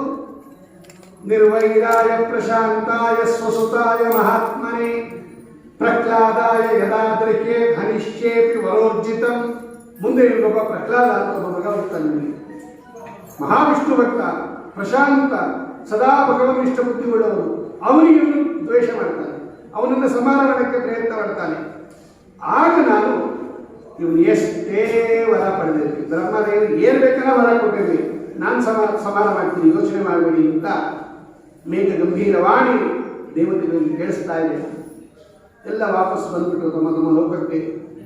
4 ಜನ ಮಕ್ಕಳು ಹಿರಣ್ಯಕಶಿಪುವಿಗೆ, ಅದರಲ್ಲಿ ಪ್ರಹ್ಲಾದ ಇದನ್ನಲ್ಲ ಮಹದುಪಾಸಕ, ವೈದೇವರ ವಿಶೇಷ ಸಂವಿಧಾನದಿಂದ ಕೂಡಿದವನು, ಮೊದಲೇ ಸಾತ್ವಿಕ ಮಹಾಪುರುಷ. ಇದ್ದಕ್ಕಿದ್ದಂತೆ ಅಳೋನಂತೆ, ಇದ್ದಕ್ಕಿದ್ದಂತೆ ನಗೋನಂತೆ, ಇದ್ದಕ್ಕಿದ್ದಂತೆ ನರ್ತನ ಮಾಡೋನಂತೆ. ಉಚಿತ ಉದ್ಗಾಯತಿ ರೋದತಿ ನರ್ತಯತಿ ಹಸತಿ. ದೊಡ್ಡವರನ್ನು ಕಂಡ್ರೆ ಬಹಳ ಗೌರವ, ದೀನದಲಿತರನ್ನ ಕಂಡ್ರೆ ಬಹಳ ತನ್ನಂತೆ ಅವರನ್ನು ನೋಡ್ಕೊಂಬಂತೆ. ಗುರುಶ್ಚ ಸನ್ನತಾನಂಗಿ, ಗುರುಗಳು ಬಂದ್ರೆ ಪಾದಕ್ಕೆ ನಮಸ್ಕಾರ ಮಾಡುವಂತೆ. ನೋದ್ವಿಗ್ನ ಚಿತ್ತ ವ್ಯಸನೇಶು ನಿಸ್ಪೃಹ, ಉದ್ವೇಗ ಇಲ್ಲೇ ಇಲ್ಲ, ಸದಾ ಭಗವಂತ ಭಗವಂತ ಭಗವಂತ. ಆಟದ ಸಾಮಾನು ಕೂಡ ಅವನು, ದೇವ್ರ ಪೂಜೆ ಆಟದ ಸಾಮಾನೇ ಅವನು. ಕೃಷ್ಣ ಗ್ರಹ ಗೃಹೀತಾತ್ಮ. ಏನು ಹುಚ್ಚಿಡ್ತಿದೆ ನಿಮಗೆ ಅಂದ್ರೆ, ಹೌದು ನನಗೆ ಭಗವಂತ ಅಂತ ಹುಚ್ಚಿಡ್ತಿದೆ ಅಂತಂತವನು. ಇಷ್ಟು ಮಹಾನುಭಾವ ಅಂತ 10 ಶ್ಲೋಕಗಳಲ್ಲಿ ಭಾಗವತದಲ್ಲಿ ವೇದವ್ಯಾಸ ದೇವರು ಪ್ರಹ್ಲಾದರಾಜರನ್ನು ವರ್ಣನೆ ಮಾಡಿದ್ದಾರೆ. ಇಂಥವನನ್ನ ಕೊಲ್ಲಕ್ಕೆ ಪ್ರಯತ್ನ ಪಟ್ಟ ಹಿರಣ್ಯಕಶಿಪು. ಧರ್ಮರಾಜನಿಗೆ ಆಶ್ಚರ್ಯ ಆಗುತ್ತೆ. ಅಲ್ಲ, ಒಳ್ಳೆಯವನು ಅಂತ ಹೊಗಳ್ತಾ ಇದ್ದೀರಾ, ಇಂತಹ ಮಹಾಮಹಿಮ ಅಂತ ಹೊಗಳ್ತೀರಾ. ತಂದೆ ಆದವರು ಹೆಮ್ಮೆ ಪಡಬೇಕು, ಇಂಥ ಮಗ ಹುಟ್ಟದ ಅಂತ. ಆದರೆ ಹಿರಣ್ಯಕಶಿಪುವನ್ನು ಕೊಲ್ಲೋದಕ್ಕೆ ಯಾಕೆ ಪ್ರಯತ್ನ ಪಟ್ಟ? ಲೋಕದಲ್ಲಿ ಪ್ರತಿಕೂಲರಾದರೆ ಮಕ್ಕಳು ಅವರನ್ನ ಬೈತಾರೆ ಅಥವಾ ಹೊಡಿತಾರೆ ಹೊರತು ಯಾವ ತಂದೆನೂ ಕೊಲ್ಲೋದಿಲ್ಲ. ಅದು ಏನು ಪ್ರತಿಕೂಲರಾದ ಮಕ್ಕಳನ್ನು ಕೂಡ ಇಷ್ಟೊಂದು ಜ್ಞಾನಿಯಾಗಿರ್ತಕ್ಕಂಥ ಇವನನ್ನು ತಂದೆ ಕೊಲ್ಲೋದಕ್ಕೆ ಕಾರಣ ಏನು ಅಂತ ಧರ್ಮರಾಜರು ಹೇಳ್ತಾರೆ. ಆಗ ಆ ಕಾರಣವನ್ನು ನಾರದ ಹೇಳ್ತಾರೆ, ನೋಡು, ಇವನು ವಿಷ್ಣು ಭಕ್ತ, ಅವನು ವಿಷ್ಣು ದ್ವೇಷಿ, ಇಷ್ಟೇ ಕಾರಣ. ಅವನ ಮೇಲೆ ಪ್ರೀತಿ ಇತ್ತು ಪ್ರಹ್ಲಾದನ ಮೇಲೆ, ಆದರೆ ಅವನು ವಿಷ್ಣು, ತನ್ನ ದ್ವೇಷಿಯಾದ ವಿಷ್ಣುವನ್ನು ಅವನು ಪೂಜೆ ಮಾಡ್ತಾ ಇದ್ದ, ಭಕ್ತನಾಗಿದ್ದ. ಇದೇ ಕಾರಣ ಗುರುಕುಲಕ್ಕೆ ಕಳಿಸ್ತಾ ಇದ್ದ. ಅಲ್ಲೇ ಹತ್ರ ಅರಮನೆ ಹತ್ರ ಗುರುಕುಲ ಇತ್ತು. ಷಂಡಾಭಕ್ತರು ಅಂತ ಅಲ್ಲಿ ಉಪಾಧ್ಯಾಯರು, ಶುಕ್ರಾಚಾರ್ಯರ ಮಕ್ಕಳು. ಎಲ್ಲ ದೈತ್ಯ ಬಾಲಕರು ಒಂದು ಓದ್ತಾ ಇದ್ರು ಆ ಪಾಠಶಾಲೆಗೆ. ಇವನು ಕಳಿಸೋದು, ನೀನು ಹೋಗ್ಬೋದು, ಇವ್ರು ಕೂತಿರು ಸುಮ್ಮನೆ. ಯಾಕಂದ್ರೆ ಇವರೆಲ್ಲ ಓದ್ಬಿಟ್ಟಿದ್ರು, ತಿಳ್ಕೊಂಡ್ಬಿಟ್ಟಿದ್ರು. ಅವ್ರ ಹತ್ರ ಏನು ಓದಬೇಕಾದ ಅಗತ್ಯ ಇರಲಿಲ್ಲ. ಆದರೆ ಕೂತಿರೋರು ಅವ್ರು ಏನು ಹೇಳ್ತಾರೋ ಕೇಳೋರು, ಏನು ಚಿಂತನೆ ಮಾಡ್ತಾ ಇರಲಿಲ್ಲ, ಏನು ತಲೆ ಒಳಗೆ ಇಟ್ಕೊತಾ ಇರಲಿಲ್ಲ. ಎಲ್ಲ ಸುಮ್ಮನೆ ಕೂತಿರೋರು. ಒಂದು ಸ್ವಲ್ಪ ದಿನ ಆಯ್ತು, ಕರೆದ ಹಿರಣ್ಯಕಶಿಪು ಕೇಳ್ದ, ಗುರುಕುಲದಲ್ಲಿ ಏತಾವತ್ಕಾಲ ಪರ್ಯಂತ ಇದೆಯಲ್ಲ, ಏನು ಓದಿದ್ಯಾ? ತತ್ಸಾಧು ಮನ್ಯೇ ಅಸುರವರ್ಯ ದೇಹಿನ ಸದಾ ಸಮುದ್ವಿಗ್ನ ಧಿಯಾಮ ಸದ್ಗ್ರಹ ಹಿತ್ವಾತ್ಮಪಾತಂ ಗ್ರಹಮಂದಕೂಪಂ ವನಂಗತೋ ಯದ್ಭೈಮಶ್ರಯೇತ. ಅಪ್ಪ, ಈ ಸಂಸಾರ ಅನ್ನೋದು ಹಾಡು ಬಾಗಿ ಇದ್ದೀನಿ, ಬಿದೋಗ್ಬಿಟ್ಟಿದ್ದೀನಿ, ಗೊತ್ತಿಲ್ಲ, ಕಾಡಲ್ಲಿ ಹೋಗ್ತಾ ಇರ್ತೀವಿ, ಕತ್ಲು ಗೊತ್ತಿಲ್ಲ ಜಾಗ, ಒಂದು ಹಾಡು ಬಾಗಿ ಬಿದೋಗ್ತೀವಿ. ಈಗ ಮೇಲೆ ಎದ್ದು ಬರ್ಬೇಕಲ್ವಾ, ಪ್ರಾಣ ಉಳಿಸ್ಕೋಬೇಕಲ್ವಾ, ಏನ್ ಮಾಡ್ತೀವಿ? ಆ ಸಿಕ್ಕಿರ್ತಕ್ಕಂತಹ ಒಂದು ಬೇರನ್ನು, ಒಂದು ಮರವನ್ನು, ಒಂದು ಕೊಂಬೆಯನ್ನು, ಏನೋ ಒಂದು ಆಸರೆಯನ್ನು ಹಿಡ್ಕೊಂಡು ಕೂಗ್ಕೊಂಡು ಯಾರಾದ್ರೂ ರಕ್ಷಣೆ ಮಾಡಿ ಅಂತ ಕೇಳ್ತೀವಿ. ಯಾರೋ ಮಹಾನುಭಾವರು ಬಂದು ಇದ್ರೆ ರಕ್ಷಣೆ ಮಾಡ್ತಾರೆ, ಎತ್ತಾರೆ ಮೇಲೆ. ಮುಳುಗದೆ ಇರೋವಾಗ ಮತ್ತೆ ಏನಾದರೂ ಒಂದು ಆಸರೆ ಬೇಕಲ್ಲ. ಹಾಗೆ ಈ ಸಂಸಾರ ಅನ್ನೋದು ಒಂದು ಹಾಳವಾಗಿ ಇದ್ದಂಗೆ ಬಿದೋಗಿದ್ದೀವಿ. ಇದರಲ್ಲಿ ಕೂಗಬೇಕು, ನಾವು ಕೂಡ ಉದ್ಧಾರ ಮಾಡಿ ಯಾರಾದರೂ ಅಂತ ಗುರುಗಳನ್ನು ಹಿಡ್ಕೋಬೇಕು, ಕೂಗಬೇಕು. ಆಗ ಭಗವಂತ ಬಂದು ನಮ್ಮನ್ನ ಮೇಲೆ ಎತ್ತುತ್ತಾನೆ. ಇದನ್ನು ನಾನು ತಿಳ್ಕೊಂಡಿದ್ದೀನಿ, ಇಷ್ಟು ಓದಿದ್ದಕ್ಕೆ ಇಷ್ಟು ತಿಳ್ಕೊಂಡಿದ್ದೀನಿ ಅಂದಾಗ ನಕ್ಕು ಬಿಟ್ಟ ಹಿರಣ್ಯಕಶಿಪು. ಯಾರೋ ನಮ್ಮ ಗುರುಕುಲಕ್ಕೆ ಬಂದು ಇವನ ಬುದ್ಧಿಯನ್ನು ಕೆಡಿಸ್ತಾ ಇದ್ದಾರೆ. ಏನು ಹರಿ ಅಂತೆ, ಅವನ ಆಶ್ರಯ ಮಾಡಬೇಕಂತೆ. ವನಂಗತೋಯ ಧರಿಮಾಶ್ರಯೇತ. ಈ ಷಂಡಾಭಕ್ತರು ಹೇಳದ, ಷಂಡಾಭಕ್ತರೇ ಏನಿದು ನಮ್ಗೆ ಕಲಿಸ್ತಾ ಇದ್ದೀರ? ಅಸಾರಗ್ರಾಹಿತವಾದ ನಮ್ಮ ಸಿಲೆಬಸ್ ಏನು, ನೀವು ಹೇಳ್ಕೊಟ್ಟಿರೋದೇನು? ಈ ಯಾರು ಈ ಹರಿ ವಿಷಯ ಎಲ್ಲ ಯಾರು ಹೇಳಿದ್ರು ನಿಮಗೆ? ಇಂಥದ್ರೆ ಹೇಳ್ಬೇಕು, ಕರ್ಕೊಂಡೋಗಿ ಸರಿಯಾಗಿ ಕರ್ಕೊಂಡ್ಬಂದು. ದೈತ್ಯೇಯ ಚಂದನವನೇ ಜಾತೋಯಂ ಕಂಟಕದ್ರಮ. ಯಾರು ಹೇಳ್ಕೊಟ್ರು ನಿಮಗೆ ಪ್ರಹ್ಲಾದ? ಇದೆಲ್ಲ ನಾವು ಹೇಳೇ ಇರಲಿಲ್ಲ. ಸರಿಯಾಗ್ಬೋದು ನಾಳೆಯಿಂದ. ಅನಿಯತಾ ವರವೇತ್ರ, ಏನೋ ರಾಜನ ಮಗ ಹೊಡಿಬಾರ್ದು, ನಿಧಾನಕ್ಕೆ ಹೇಳಬೇಕು ಅಂದ್ರೆ ನಿಮಗೆ ಹಿಂಗ ತಗೊಂಬನ್ನಿ. ಅನಿಯತ ವಯವೇತ್ರ ಅಂದ್ರೆ ಅದು ಬೇರೆ ಬಿದಿರ್ಬೋದು, ನೀವು ಹೊಡೆದ್ರೇನೆ ಸರಿ ಹೋಗೋದು. ಎಂಥ ವಂಶ ನಿಮ್ಮದು? ದೈತ್ಯೇಯ ಚಂದನವನೇ ಜಾತೋಯಂ ಕಂಟಕದ್ರಮ. ನಿಮ್ಮ ದೈತ್ಯರ ವಂಶ ಅನ್ನೋದು ಗಂಧದ ಕಾಡಿದ್ದಂಗೆ. ಅದು ನೀನೊಬ್ಬ ಅಲ್ಲಿ ಜಾಲಿ ಹುಟ್ಟದಂಗೆ ಹುಟ್ಟುಬಿಟ್ಟಿದ್ಯಾ. ನೀನೇ ಆ ಗಂಧದ ಕಾಡಿಗೆ ನಾಶ ಆಗ್ತೀಯ ನೀನು. ಓದು ಸರಿಯಾಗಿ ನಾಳೆಯಿಂದ. ಅವರಾಯ್ತು, ಅದೇ ಚಿಂತನೆ, ಹರಿಚಿಂತನೆ ಸದಾ. ಇನ್ನೊಂದು ದಿನ ಕರೆದ ತಾಯಿ ಒಳಗೆ ಅನ್ನ ಚೆನ್ನಾಗಿ ಅಲಂಕಾರ ಮಾಡಿ ಭೋಜನಾದಿಗಳು ಮಾಡಿಸಿ, ಸುಂದರ ಕೂಸು ಅದು. 5 ವರ್ಷದ ಕೂಸು ಪ್ರಹ್ಲಾದರಾಜರು, ಅತ್ಯಂತ ಸುಂದರ ಕೂಸು. ಹೋಗಪ್ಪ ಕೂಸು, ನಿಮ್ಮ ಅಪ್ಪ ಕೇಳಿದ್ರೆ ಸರಿಯಾಗಿ ಹೇಳು ಹೇಳ್ತೀನಿ ಅಂದರು. ಬಂದ, ಅವನು ಅಷ್ಟೇ ಹಿರಣ್ಯಕಶಿಪುನು ಪ್ರೀತಿ ಮಾಡ್ದ, ಮುದ್ದಾಡ್ದ, ತೊಡೆ ಮೇಲೆ ಕೂರಿಸ್ಕೊಟ್ಟ. ತಲೆಯನ್ನು ಮೂಸು ನೋಡಬೇಕು ತಂದೆ ಆದನು ಮಗುಗೆ ಅಂತ ಶಾಸ್ತ್ರ. ಅದು ಅಗ್ರಾಣ. ಅದು ಹೇಳು ಕೂಸು, ಇದುವರ ತನಕ ಗುರುಕುಲದಲ್ಲಿ ಏನು ಕಲ್ತಿದೆಯಾ ಅಂದ್ರೆ ಯಾವುದು ಶ್ರೇಷ್ಠ ಹೇಳು? ಹೇಳ್ತೀನಿ ಅಂದ್ರು. ಶ್ರವಣಂ ಕೀರ್ತನಂ ವಿಷ್ಣೋ ಸ್ಮರಣಂ ಪಾದಸೇವನಂ ಅರ್ಚನಂ ವಂದನಂ ದಾಸ್ಯಂ ಸಖ್ಯಂ ಆತ್ಮನಿವೇದನಂ ಇತಿ ಪುಂಸರ್ಪಿತ ವಿಷ್ಣೋ ಭಕ್ತಿಶ್ಚೇತ್ ನವಲಕ್ಷಣ ಕ್ರಿಯತೆ ಭಗವತ್ಯದ್ದ ತನ್ಮನ್ಯೇ ಅದೀತಮುತ್ತಮಂ. ಅಪ್ಪ, ಓದಿದ್ದಕ್ಕೆ ಸಾರ್ಥಕ ಏನು ಗೊತ್ತಾ? ಈ 9 ಲಕ್ಷಣಗಳಿಂದ ಕೂಡಿದ ಭಕ್ತಿ ಬರಬೇಕು ಭಗವಂತನಲ್ಲಿ. ವಿದ್ಯಾಭ್ಯಾಸ ಮಾಡಿದ್ದಕ್ಕೆ ತುಂಬ ಏನು ಅಂದರೆ ಈ 9 ಲಕ್ಷಣಗಳಿಂದ ಕೂಡಿದ ಭಕ್ತಿ ಬಂದರೆ ಓದಿದ್ದು ಸಾರ್ಥಕ. ಇದು 9 ಲಕ್ಷಣ. ಶ್ರವಣಂ, ಭಗವಂತನ ಕಥೆ ಕೇಳೋದು. ಕೀರ್ತನಂ, ಬಾಯಲ್ಲಿ ನಾಮೋಚ್ಚಾರಣೆ ಮಾಡೋದು. ಶ್ರವಣಂ ಕೀರ್ತನಂ ವಿಷ್ಣೋ ಸ್ಮರಣಂ, ಯಾವಾಗಲೂ ಮನಸ್ಸಿನಲ್ಲಿ ಭಗವಂತನನ್ನು ಸ್ಮರಿಸ್ತಾ ಇರೋದು. ಒಬ್ಬನೇ ಇದ್ವಿ, ಸ್ವಾಮಿಯ ಮಹಿಮೆಗಳನ್ನು, ಅವನ ರೂಪಗಳನ್ನು, ಅವನ ಚಿಂತನೆಗಳನ್ನು. ಅರ್ಚನಂ ವಂದನಂ ದಾಸ್ಯಂ, ಹೂವು ತುಳಸಿ ಎಲ್ಲ ಏರಿಸೋದು, ನಮಸ್ಕಾರ ಮಾಡೋದು, ಸ್ತೋತ್ರ ಮಾಡೋದು, ನಾನು ಅವನು ದಾಸ ಅಂತ ತಿಳಿದುಕೊಳ್ಳೋದು. ಅನಿಮಿತ್ತ ಉಪಕಾರಿ ಭಗವಂತ. ಸತ್ಯಂ ಆತ್ಮನಿವೇದನಂ, ಸರ್ವಸ್ವಾಮಿ ಮಮ ಸ್ವಾಮಿ ಅಂತ ಚಿಂತನೆ ಮಾಡೋದು. ಇದೆಲ್ಲ ಭಗವದ್ ಭಕ್ತರ ಲಕ್ಷಣ. ಇಷ್ಟನ್ನು ತಿಳ್ಕೊಂಡಿದ್ದೀನಿ ನಾನು. ಈ ಸಲ ಕೋಪ ಬಂದ್ಬಿಡ್ತು. ತುಟಿ ಕಚ್ಚುತ್ತಾ ಇದ್ದಾನೆ, ಅವನು ಹಲ್ಲು ಕೋರೆ ಹಲ್ಲು ನಸಿತಾ ಇದ್ದಾನೆ, ಕಣ್ಣು ಕೆಂಪು ಮಾಡ್ಕೊಂಡಿದ್ದಾನೆ. ಯಾರು ಹೇಳ್ಕೊಟ್ಟಿದ್ದು ಇವನಿಗೆ? ಹೇಳ್ದ ಆ ಗುರುಪುತ್ರರನ್ನ. ಯಾರು ಹೇಳ್ಕೊಟ್ಟಿದ್ದು? ಹೋದ್ ಸಲನೇ ಹೇಳಿದೆ ನೋಡು, ನೀವೇ ಹೇಳ್ಕೊಟ್ಟಿದ್ದು. ನವ ಪ್ರಣೀತಂ ನವರ ಪ್ರಣೀತಂ, ನಾವು ಹೇಳ್ಕೊಟ್ಟಿಲ್ಲ, ಬೇರೆಯವರು ಹೇಳ್ಕೊಟ್ಟಿಲ್ಲ. ನೈಸರ್ಗಿಕೀಯಂ ಮತಿರಸ್ಯ ರಾಜನ್, ನಿನ್ನ ಮಗನಿಗೆ ಸ್ವಾಭಾವಿಕವಾಗಿ ಬಂದ್ಬಿಟ್ಟಿದೆ ವಿಷ್ಣು ಭಕ್ತಿ ಎನ್ನುವುದು. ಇದು ಯಾರು ಹೇಳ್ಕೊಟ್ಟಿದ್ದಲ್ಲ. ಯಾರು ಹೇಳ್ಕೊಟ್ಟು ನಿನಗೆ? ಅವನೇ ಕೇಳ್ದ.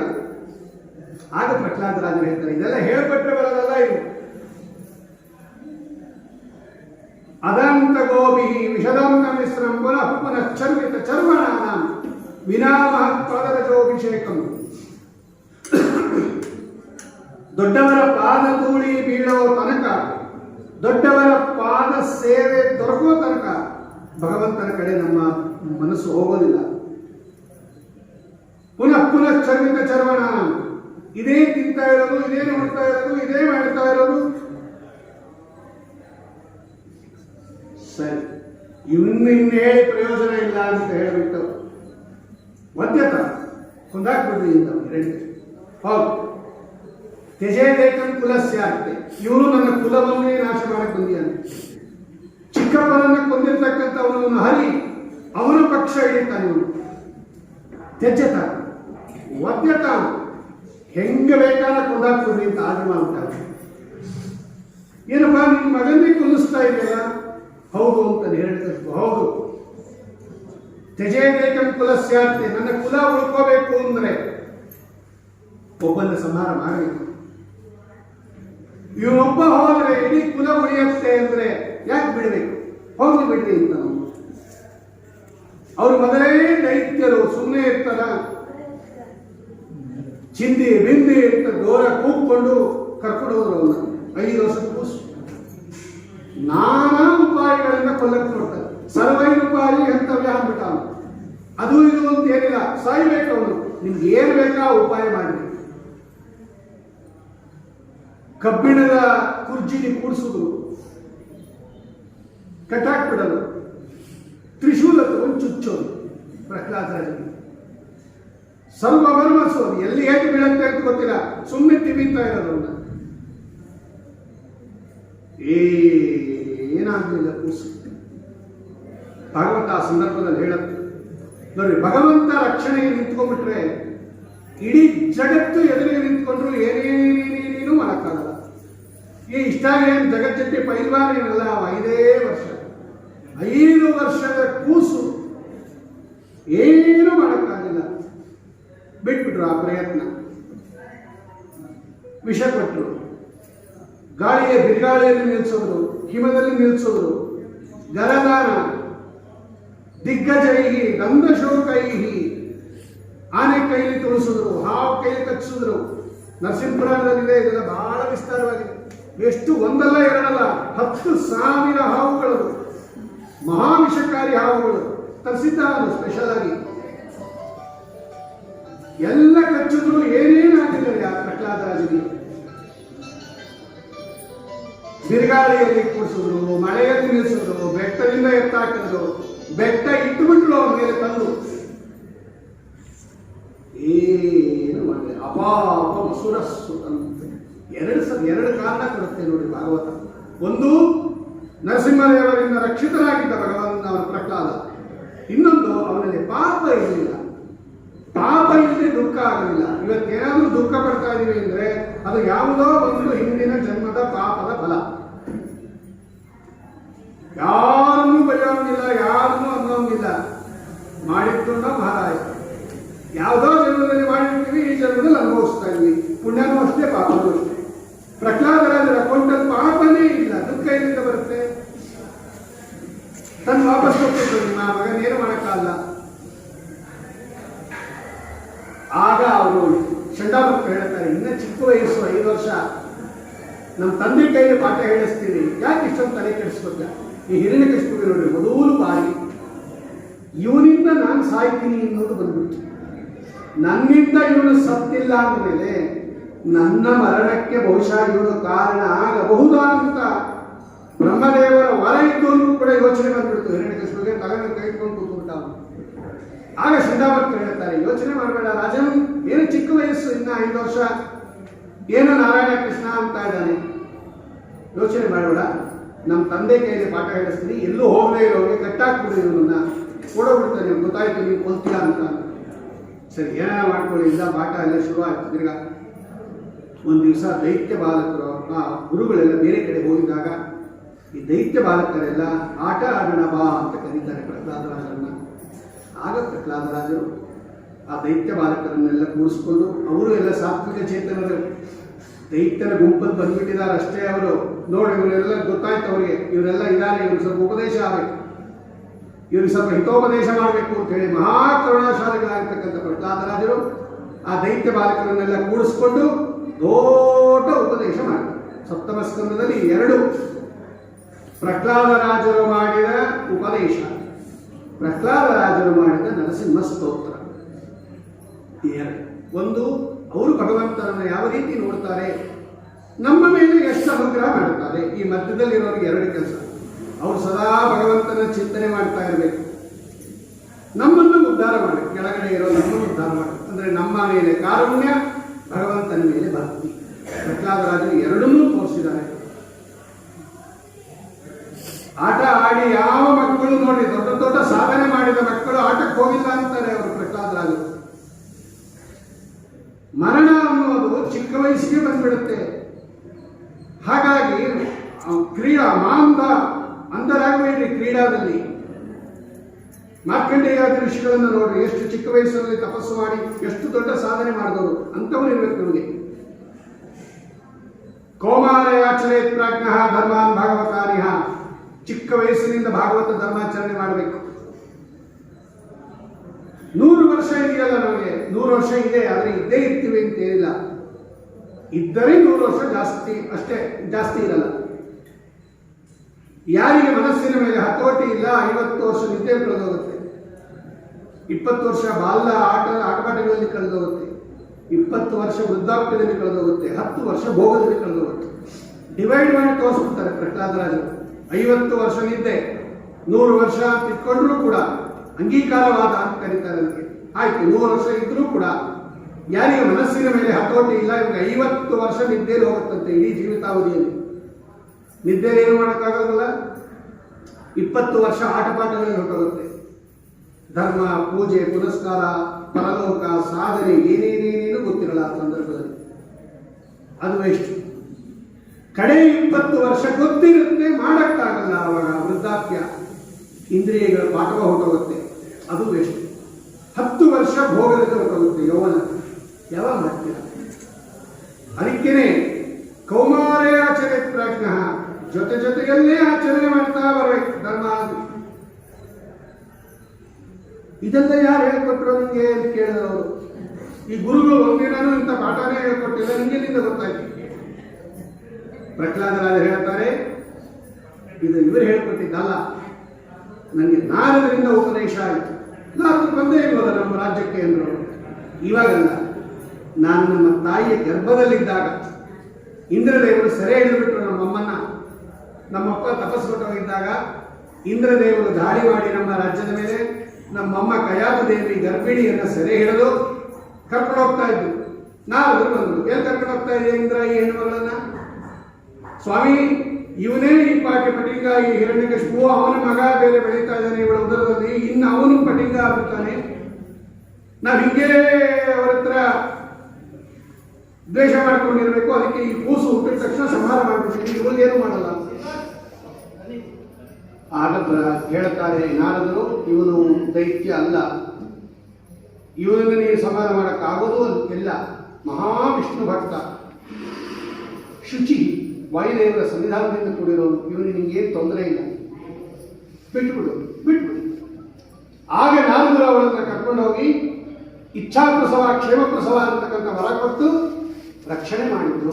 ಆಗ ನನ್ನನ್ನ ನಮ್ಮ ಅಮ್ಮನ್ನ ಕುರಿತು ಉಪದೇಶ ಮಾಡಿದ್ರು. ನನಗೆ ಆ ಉಪದೇಶ ಎಲ್ಲ ಅವರ ಅನುಗ್ರಹದಿಂದ ಇದೆ ಅಂತ ಹೇಳಿ ಎಲ್ಲರೂ ಹರಿಸ್ಮರಣೆ ಮಾಡಿಬಿಟ್ರು. ಬಂದು ನೋಡ್ತಾರೆ ಉಪಾಧ್ಯಾಯರು, ಇಡೀ ಗುರುಕುಲ ಹರಿಸ್ಮರಣೆ ಮಾಡ್ತಾ ಇದೆ. ಇನ್ನಾಗಲಿಲ್ಲ ಅಂತ ಹೇಳಿ ಅವನಿಗೆ ಕೊಟ್ಬಿಟ್ರು. ಹಿರಣ್ಯಕಶಿಪು, ನೀನೇ ಏನಾರ ಮಾಡ್ಕೊ ನಿನ್ನ ಮಗನ್ನ, ಯಾರು ನಿನ್ನ ಬದಲಾಯಿಸಕ್ಕಾಗಲ್ಲ. ಅವನು ಕೇಳ್ದ, ಅಲ್ವೋ ನನ್ನನ್ನು ನೋಡಿದ್ರೆ ಇಡೀ ಜಗತ್ತು ಗಡಗಡ ಅಂತ ನಡಗತ್ತೆ, 3 ಲೋಕ, ನಿನಗೇನು ಭಯ ಇಲ್ವಾ? ಇಲ್ಲ. ಉಪನಿಷತ್ತುದು ತಥೋನ ವಿಜಿಗುಪ್ಸತೆ ಈಶಾವಾಸ್ಯ ಉಪನಿಷತ್ತು ಹೇಳುತ್ತೆ, ಭಗವದ್ಗೀತೆ ಹೇಳುತ್ತೆ ಈ ಮಾತನ್ನ. ಇಲ್ಲ ಅಂದ್ರು. ಯಾಕೆ? ಯಾರ ಆಶ್ರಯ ಅಂತ ಕೇಳಿದ್ರು ಅವರು ಹಿರಣ್ಯಕಶಿಪು. ನ ಕೇವಲಂ ಮೇ ಭವತಶ್ಚ ರಾಜನ್ ಸವೈಬಲಂ ಬಲಿನಂ ಚ ಪರೇಶ ಪರಾವರೇಮಿ ಸ್ಥಿರಜಂಗಮಾಯ ಬ್ರಹ್ಮಾದಯೋ ಏನ ವಶಂ ಪ್ರಣೀತಾ. ನಂಗೆ ಮಾತ್ರ ಅಲ್ಲ, ನಿನಗೂ ಅಷ್ಟೇ, ನಮ್ಮಿಬ್ಬರಿಗಲ್ಲ, ಬ್ರಹ್ಮಾದಿ ದೇವತೆಗಳಿಗೂ ಅವನೇ ಆಶ್ರಯ, ಎಲ್ಲರಿಗೂ ಅವನೇ ಕಾರಣ. ಬಿಡು ಈ ಹಸುರ ಭಾವವನ್ನು, ಸ್ವಾಮಿಯನ್ನು ಪೂಜೆ ಮಾಡಿ. ಈಗಲೂ ಕಾಲ ಮಿಂಚಿಲ್ಲ, ನಿನ್ನೆಲ್ಲ ತಪ್ಪನ್ನ ಕ್ಷಮ ಮಾಡ್ತಾನೆ ಭಗವಂತ. 6 ಜನ ಕಳ್ಳರು ಒಳಗಡೆ ಇದ್ದಾರೆ, ಅವ್ರನ್ನ ಗೆದ್ದಿದ್ಯಾ ನೀನು? ಎಲ್ಲರನ್ನೂ ಗೆದ್ದಿದ್ದೀನಿ 3 ಲೋಕ ಗೆದ್ದಿದ್ದೀನಿ ಅಂತ ಹೇಳ್ತಿಯಲ್ಲ. ಲೂಪತಿ ಒಳಗಡೆ ಕೊಳ್ಳೆ ಹೊಡಿತಾ ಇದ್ದಾರೆ 6 ಜನ ಶತ್ರುಗಳು, ನಮ್ಮ ಎಲ್ಲ ಸಾಧನೆಗಳನ್ನ, ಕಾಮಕ್ರೋಧಾದಿಗಳು. ಅವ್ರನ್ನ ಗೆದ್ದಿದ್ಯಾ? ಅವನು ಗೆದ್ದು. ಇವ್ರಿಗೇನು ಉಪದೇಶ ಮಾಡಿದ್ರು ಅಂತಕಾಲ ಬಂದ್ಬಿಟ್ಟಿದೆ, ಕೋಪ ಬಂದ್ಬಿಡ್ತು. ನಿಂಗೆ ಸಾಯೋ ಕಾಲ ಬಂದಿದೆ ಪ್ರಹ್ಲಾದ, ಅದಕ್ಕೆ ನೀ ಕಪ್ಪೆ ಒಟ್ಕೊಡ್ತಾ ಇದೆಯಾ, ನಾನೇ ಸಂಹಾರ ಮಾಡ್ತೀನಿ. ಯಾರು ನಿನ್ನ ಹರಿಯೋದು? ಯಾರು? ಇಡೀ ಜಗತ್ತಿಗೆ ನಾನೇ ಒಡೆಯ, ನನ್ನನ್ನು ಬಿಟ್ಟು ಬೇರೆ ಇನ್ಯಾರು ಇಲ್ಲವೇ ಇಲ್ಲ. ಮದನ್ಯ ಕಹ ಜಗದೀಶ್ವರ. ನೋಡಿ, ಅವನು ಹಂಗಂತ ನಾನೇ ಜಗದೀಶ್ವರ, ಮದನ್ಯ ಕೋಹ ಜಗದೀಶ್ವರ. ವಾಸವು ಎಲ್ಲರೂ ಎಲ್ಲಿದ್ದಾನೆ ಅವನು? ಒಂದು ವೇಳೆ ಇದ್ದರೆ, ಯಾರು ಇಲ್ಲವೇ ಇಲ್ಲ. ಒಂದು ವೇಳೆ ಇದ್ದರೆ ಎಲ್ಲಿದ್ದಾನೆ? ಸಸರ್ವತ್ರ ಪ್ರಹ್ಲಾದರಾಜ ಎಲ್ಲ ಕಡೆ ಇದ್ದಾನೆ, ಎಲ್ಲ ಕಡೆ ಅನುರೇಣು ತೃಣಕಷ್ಟ ಪರಿಪೂರ್ಣ ಭಗವಂತ. ಅವನು ಇಲ್ಲೇ ಇರೋ ಜಾಗವೇ ಇಲ್ಲ. ಎಲ್ಲಿ ಸಂದರ್ಭತ್ರ ಕಸ್ಮಾ ಸ್ತಂಭ ಏನು ದೃಶ್ಯತೆ. ಒಂದು ವೇಳೆ ಎಲ್ಲ ಕಡೆ ಇದ್ರೆ ಸ್ತಂಭದಲ್ಲಿ ಯಾಕೆ ಕಾಣಿಸ್ತಾ ಇಲ್ಲ? ಸ್ತಂಭ ಏನು ದೃಶ್ಯ? ನೋಡೋರಿಗೆ ಕಂಬದಲ್ಲೂ ಕಾಣಿಸ್ತಾನ ಅವನು. ಕಣ್ಣಿರ್ಬೇಕು ನೋಡೋರಿಗೆ, ಜ್ಞಾನ ದೃಷ್ಟಿ ಇರಬೇಕು. ಭಗವಂತ ಎಲ್ಲ ಕಡೆ ಇದ್ದಾನೆ, ಅವನು ನೋಡ್ತಕ್ಕಂಥ ಸಾಮರ್ಥ್ಯ ನಮಗಿಲ್ಲ. ನೋಡೋರಿಗೆ ಎಲ್ಲ ಕಡೆ ಇದ್ದಾನೆ. ಎಲ್ಲೆಲ್ಲಿಯೂ ನೀನು ವ್ಯಾಪ್ತನಾಗಿರಲಿಕ್ಕೆ ಇಲ್ಲಿಗೆ ಬರುವ ಕಾರಣವೇನಿದು? ವಿಜಯದಾಸರು ಹೇಳ್ತಾರೆ. ಅಲ್ಲಿ ನೋಡ್ತೀನಿ ಅಂತಾರೆ ಅವರು. ಅಲ್ಲಿ ಇಲ್ಲೇನೆಯ ವಲ್ಲಭ ಭಕ್ತರಿಗೆ ಏನು ಇಲ್ಲೇ ಬರ್ಬೇಕಾ ತಿರುಪ್ತಿಗೆ ನಿನ್ನನ್ನು ನೋಡಕ್ಕೆ? ನಾನು ಅಲ್ಲೇ ನೋಡ್ತೀನಿ ಅಂತಾರೆ ವಿಜಯದಾಸರು. ಅದಕ್ಕೆ ಅವರು ಹೇಳಿದ್ದು, ನಿನ್ನ ದರ್ಶನಕ್ಕೆ ಬಂದವನಲ್ಲವೋ. ಅದೇ ದೇವ್ರನ್ನ ಬೈದಂಗೆ ಕಾಣುತ್ತೆ, ನೀನೇನು ಬೇಡ ಅಂದಂಗೆ ಕಾಣುತ್ತೆ. ಅವರ ಉಪಾಸನಾ ಕ್ರಮ ನೋಡ್ರಿ. ಸೊಲ್ಲಿಗೆ ಕಂಬದಲ್ಲಿ ಬಂದ ಮಹಾಮಹಿಮ ಅಲ್ಲಿ ಇಲ್ಲೇನಯ್ಯ. ಬಲ್ಲ ಭಕ್ತರಿಗೆ ಜ್ಞಾನಿಗಳಿಗೆ ಅಂತ ಅರ್ಥ. ಬಲ್ಲ ತಿಳ್ಕೊಂಡಿರೋ ಭಕ್ತರಿಗೆ ಇಲ್ಲೇ ಬರ್ಬೇಕಾ? ಧ್ಯಾನಕ್ಕೆ ಸಿಲುಕುವಿ. ಅವ್ರು ಹೇಳ್ತಾರೆ, ಇಲ್ಲೇ ಕೂತ್ಕೊಂಡು ಧ್ಯಾನ ಮಾಡ್ತೀನಿ, ನನ್ನ ಹೃದಯದಲ್ಲಿ ನಿನ್ನನ್ನು ನೋಡ್ತೀನಿ. ಆದರೆ ಇವರೆಲ್ಲ ಧ್ಯಾನಕ್ಕೆ ಸಿಲುಕೋದಿಲ್ಲ. ಅದಕ್ಕೆ ಇವರು ದರ್ಶನಕ್ಕೆ ಬಂದೆ. ಈ ಉದಾಹರಣೆ ಕೊಟ್ಟಾರೆ ನೋಡಿ ವಿಜಯದಾಸರು. ಸೊಲ್ಲಿಗೆ ಕಂಬದಲ್ಲಿ ತೋರಿದ ಮಹಾಮಹಿಮ ಅಲ್ಲಿ ಇಲ್ಲೇನಯ್ಯ. ಅವರು ಹಂಗೆ ಹೇಳಿದ್ರು ಪ್ರಹ್ಲಾದರಾಜರು.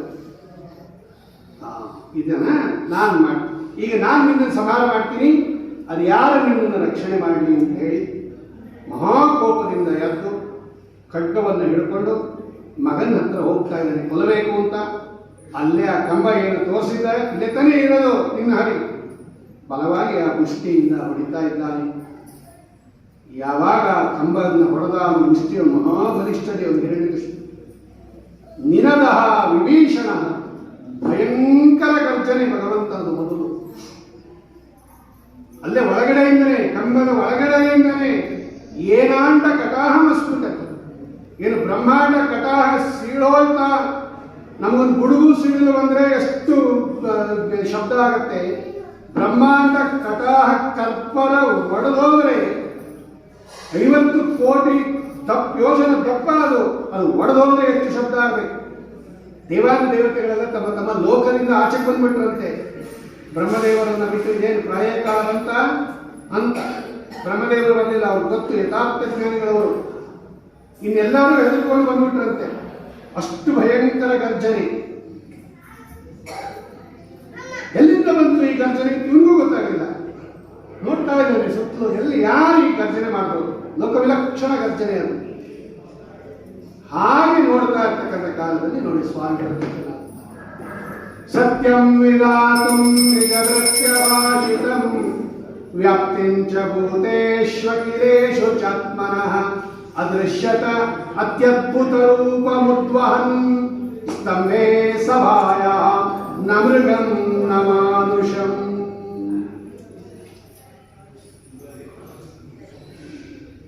ಆ ರೂಪ ಹೇಗಿತ್ತು, ಯಾಕೆ ಬಂದ ಭಗವಂತ? ಸತ್ಯಧರ್ಮನು ಸಪ್ತಮ ಸ್ಕಂದಕ್ಕೆ ವ್ಯಾಖ್ಯಾನ ಮಾಡುವಾಗ ಅಷ್ಟು ಬಂದಿದ್ದರು. ನಿಜಭೃತ್ಯ ಭಾಷಿತಂ ಸತ್ಯಂ ವಿಧಾತು, ನಿಜಭೃತ್ಯರ ಮಾತನ್ನು ಸತ್ಯ ಮಾಡಕ್ಕೆ ಭಗವಂತ ಬಂದ. ಯಾರ್ಯಾರು ನಿಜಭೃತ್ಯರು? ಎಲ್ಲ ಒಂದು ಕಡೆಯಿಂದ ಲಿಸ್ಟ್ ಕೊಡ್ತಾರೆ ಅವರು. ಸತ್ಯಧರ್ಮರು, ಬ್ರಹ್ಮದೇವರು ನಿಜಭಕ್ತರು, ನಾರದರು ನಿಜಭಕ್ತರು, ಸನಕಾದಿಗಳು ನಿಜಭಕ್ತರು, ಜಯ ವಿಜಯರು ನಿಜಭಕ್ತರು, ಪ್ರಹ್ಲಾದ ರಾಜ ನಿಜಭಕ್ತ, ಅರ್ಜುನ ನಿಜಭಕ್ತ. ಇವರೆಲ್ಲರ ಮಾತು ಹೇಳಿದ್ದವರೆಲ್ಲ ಎಲ್ಲ ಒಂದಲ್ಲ ಒಂದು ರೀತಿಯಲ್ಲಿ ಇವರೆಲ್ಲ ಹೇಳಿದ್ರು. ಬ್ರಹ್ಮದೇವರು ಹೊರ ಕೊಟ್ಟಿದ್ರು. ನಿಜ ಅಂದ್ರೆ ಬ್ರಹ್ಮದೇವರು, ಅವನ ಭಕ್ತ. ಹಿರಣ್ಯಕಶಿಪು ನಿಜಸ್ಯ ಭಕ್ತ. ಬ್ರಹ್ಮದೇವರಿಗೆ ನಿಜ ಅಂತ ಕರೀತಾರೆ, ಪರಮಾತ್ಮನಿಗೆ ಸೇರಿದವರಿಂದ. ನಿಜ ಭಕ್ತ ಅಂದ್ರೆ ಬ್ರಹ್ಮದೇವರ ಭಕ್ತ. ಯಾರು? ಹಿರಣ್ಯಕಶಿಪು. ಅವನು ಕೇಳಿದ್ದ, ಒಳಗಡೆ ಬೇಡ, ಹೊರಗಡೆ ಬೇಡ, ಮೇಲ್ಗಡೆ ಬೇಡ, ಸತ್ಯಂ ವಿಧಾತು, ಅವನ ಮಾತನ್ನ ಸತ್ಯ ಮಾಡಕ್ಕೆ. ವರ ಕೊಟ್ಟವರು ಬ್ರಹ್ಮದೇವರು, ಅವರ ಮಾತನ್ನ ಸತ್ಯ ಮಾಡಕ್ಕೆ. ನಾರದರು ಹೇಳಿದ್ರು, ಇವನನ್ನು ನೀನು ಕೊಲ್ಲಕ್ಕಾಗಲ್ಲ, ಇವನು ಅಂತಿಂತವನಲ್ಲ ಅಂತ. ಆ ಮಾತು ಸತ್ಯ ಮಾಡಕ್ಕೆ ಭಗವಂತನೇ ಹೇಳಿದ್ದ, ನಿಜ ಭಕ್ತಂ ಪ್ರತಿ ಸ್ವೇನೈವ ಭಾಷಿತಂ ನಮೇ ಭಕ್ತ ಪ್ರಣಶ್ಯತಿ ಯೋಗಕ್ಷೇಮಂ ವಹಾಮ್ಯಹಂ ಸತ್ಯಂ ವಿಧಾತು ನಿಜ ಭಕ್ತ ಭಾಷಿತಂ. ಸನಕಾದಿಗಳು ಹೇಳಿದ್ರು, ನೀನೇ ಕೊಲ್ಲಬೇಕು, ನಿಮಗೆ ವರ ಅವರಿಗೆ ಕೊಟ್ಟಿದ್ದಳ 3 ಶಾಪ, ಸತ್ಯಂ ವಿಧಾತು. ಅವ್ರು ಕೇಳ್ಕೊಂಡಿದ್ರು, ನೀನೇ ಸಂಹಾರ ಮಾಡಬೇಕು ಅಂತ. ಸತ್ಯಂ ವಿಧಾತು ನಿಜ ಭಕ್ತ ಭಾಷಿತಂ. ಅನೇಕ ಅರ್ಥ ಬರೀತಾರೆ ಸತ್ಯಧರ್ಮ. ಭಗವಂತ ಒಂದು ಅವತಾರ ಮಾಡ್ತಾರೆ ಅಂದ್ರೆ ಇಷ್ಟು ಜನರ ಮಾತನ್ನ ಉಳಿಸಕ್ಕೋಸ್ಕರವಾಗಿ, ಸರಿ ಮಾಡಕ್ಕೆ, ಸತ್ಯ ಮಾಡಕ್ಕೆ. ಇನ್ನೊಂದು, ನಾನು ಎಲ್ಲ ಕಡೆ ಇದ್ದೀನಿ. ವ್ಯಾಪ್ತಿಂಚ ಭೂತೇಷು ಅಖಿಲೇಷು ಚಾತ್ಮನಃ. ಕೇಳಿರ್ತೀವಿ ವೇದದಲ್ಲಿ, ಒಂದು ಉದಾಹರಣೆ ಬೇಕಲ್ಲ ನೋಡಿ, ತೋರಿಸ್ತ ಭಗವಂತ ಹೀಗೆ ಅದ್ಭುತ ರೂಪವನ್ನು ಸ್ವೀಕಾರ ಮಾಡಿ ಸ್ವಾಮಿ ಬರ್ತಾ ಇದ್ದಾನೆ. ವ್ಯಾಖ್ಯಾನಕಾರರು ಬರೀತಾರೆ, ಆ ಗರ್ಜನೆಯಿಂದಲೇ ಭಗವಂತ ಸಂಹಾರ ಮಾಡಿಬಿಡ್ಬೋದಾಯ್ತು ಹಿರಣ್ಯಕಶಿಪುವನ್ನ. ಆ ಭಯಂಕರ ಗರ್ಜನೆ ಏನು ಮಾಡಿದ ಭಗವಂತ, ಏನಾಂಡ ಕಟಾಹ ಮಸ್ಫುಟತೆ. ಅವ್ರು ವ್ಯಾಖ್ಯಾನಕಾರರು ಬರೀತಾರೆ, ಆ ಭಗವಂತನ ಗರ್ಜನೆಯಿಂದಲೇ ಸತ್ತೋಗ್ಬೋದಾಯ್ತು ಹಿರಣ್ಯಕಶಿಪು. ಯಾಕೆ ಸಾಯಿಸ್ಲಿಲ್ಲ ಭಗವಂತ? ಗರ್ಜನೆಯಿಂದ ಏನಾದರೂ ಹಿರಣ್ಯಕಶಿಪು ಸತ್ತೋಗಿದ್ದಿದ್ರೆ ಇದು ಗೊತ್ತಾಗ್ತಾ ಇಲ್ಲ. ಈ ಸತ್ಯಂ ವಿಧಾತು ನಿಜಭೃತ್ಯ ಭಾಷಿತಂ. ಇಷ್ಟು ಕೆಲಸ ಮಾಡಬೇಕಾಗಿದೆ, ಇಷ್ಟು ಜನರ ಮಾತನ್ನ ಸತ್ಯ ಮಾಡಬೇಕಾಗಿದೆ. ಸರ್ವತ್ರ ವ್ಯಾಪ್ತ ಇದ್ದಾನೆ ಭಗವಂತ ಅನ್ನೋದು ಸತ್ಯ ಮಾಡಬೇಕು. ಅಪ್ರಾಕೃತ ಶರೀರ ಎನ್ನುವುದು ಸತ್ಯ ಮಾಡಬೇಕು. ಶುಕ್ಲ ಶೋಣಿತ ಶರೀರ ಇಲ್ಲ ಅಂತ ಮಾಡಬೇಕು. ಭಗವಂತ ಭಕ್ತವತ್ಸಲ, ಭಕ್ತನಾದ್ರೆ ಸಾಕ್ರಿ. ಏಜ್ ಕ್ರೈಟೀರಿಯಾ ಇಲ್ಲ ಭಗವಂತನಿಗೆ. ಭಕ್ತ, ಜೆಂಡರ್ ಇಲ್ಲ, ಏಜ್ ಇಲ್ಲ, ಕ್ಯಾಸ್ಟ್ ಇಲ್ಲ, ಕ್ರೆಡ್ ಇಲ್ಲ, ಅವನು ಭಕ್ತ. ಭಕ್ತ ಭಗವಂತ ಏಕಾದಶ ಸ್ಕಂದದಲ್ಲಿ ಹೇಳ್ತಾನೆ, ನೀವು ಭಕ್ತ ಆದ್ರೆ ಸಾಕ್ರಿ. ನಿನ್ನನ್ನು ನಾನು ರಕ್ಷಣೆ ಮಾಡ್ತೀನಿ. ಅದಕ್ಕೆ ಭಕ್ತವತ್ಸಲ ಅಂತ ಹೆಸರು ಭಗವಂತನಿಗೆ. ನೋಡಿ 5 ವರ್ಷ ಪ್ರಹ್ಲಾದರಾಜನಿಗೆ ಅದೇ ದೊಡ್ಡ ಹಿರಿಯ ವೃದ್ಧ ಏನಲ್ಲ, ಆದ್ರೆ ಭಕ್ತ. ಪ್ರತಪ್ತ ಚಾವಿ ಕರಚಂಡಲೋಚನ ಸ್ಫುರತ್ ಸದಾ ಕೇಸರ ಚುಂಬಿತಾನನ. ಏನು ಫಳ ಫಳ ಫಳ ಫಳ ಫಳ ಹೊಳೆಯತಕ್ಕಂಥ ಬಂಗಾರದ ಕಣ್ಣುಗಳು ಭಗವಂತನದು. ಸಟಾಕೇಸರ, ಆ ಸಿಂಹಕ್ಕೆ ಆ ಕಡೆ ಈ ಕಡೆ ಕೂದಲಿರುತ್ತಲ್ಲ ಮುಖಕ್ಕೆ, ಅದಕ್ಕೆ ಸಟಾಕೇಸರ ಅಂತ ಕರೀತಾರೆ. ಅಂತ ಬಾಯಿ ತೆಗೆದುಬಿಟ್ಟಿದ್ದಾನೆ, ಕೋರೆ ಹಲ್ಲು ಮಸಿತಾ ಇದ್ದಾನೆ, ನಾಲಿಗೆ ಕರವಾಳ ಚಂಚಲ, ನಾಲಿಗೆ ಆಚೆ ಕಡೆ ಹಾಕ್ಬಿಟ್ಟಿದ್ದಾನೆ ಭಗವಂತ. ಅಂತ ಬಾಯಿ ತೆಗೆದಿದ್ದಾನೆ, ಕಿವಿಗಳೆಲ್ಲ ಮೇಲೆ ನಿಂತ್ಕೊಂಡಿದೆ. ಸ್ತಬ್ಧೋದ್ಧಕರಣ, ಎತ್ತರಕ್ಕಿದಂತೆ ಭಗವಂತ. ಅದೇನು ಸ್ವರ್ಗ ಮುಟ್ತಾ ಇದ್ದಾನೇನೋ. ಬೆಳ್ಳಿಗೆ ಚಂದ್ರಾಂಶ ಗೌರಂ, ಬೆಳ್ಳಗಿದ್ದಾನೆ ಭಗವಂತ. ಒಳ್ಳೆ ಎತ್ತರವಾಗಿರ್ತಕ್ಕಂಥ ವಕ್ಷಸ್ಥಳ, ಅಲ್ಪ ಮಧ್ಯಮ ಕಟ್ಟು, ಅಂದ್ರೆ ಸೊಂಟದ ಭಾಗ ಚಿಕ್ಕದಾಗಿರ್ತಕ್ಕಂಥದ್ದು.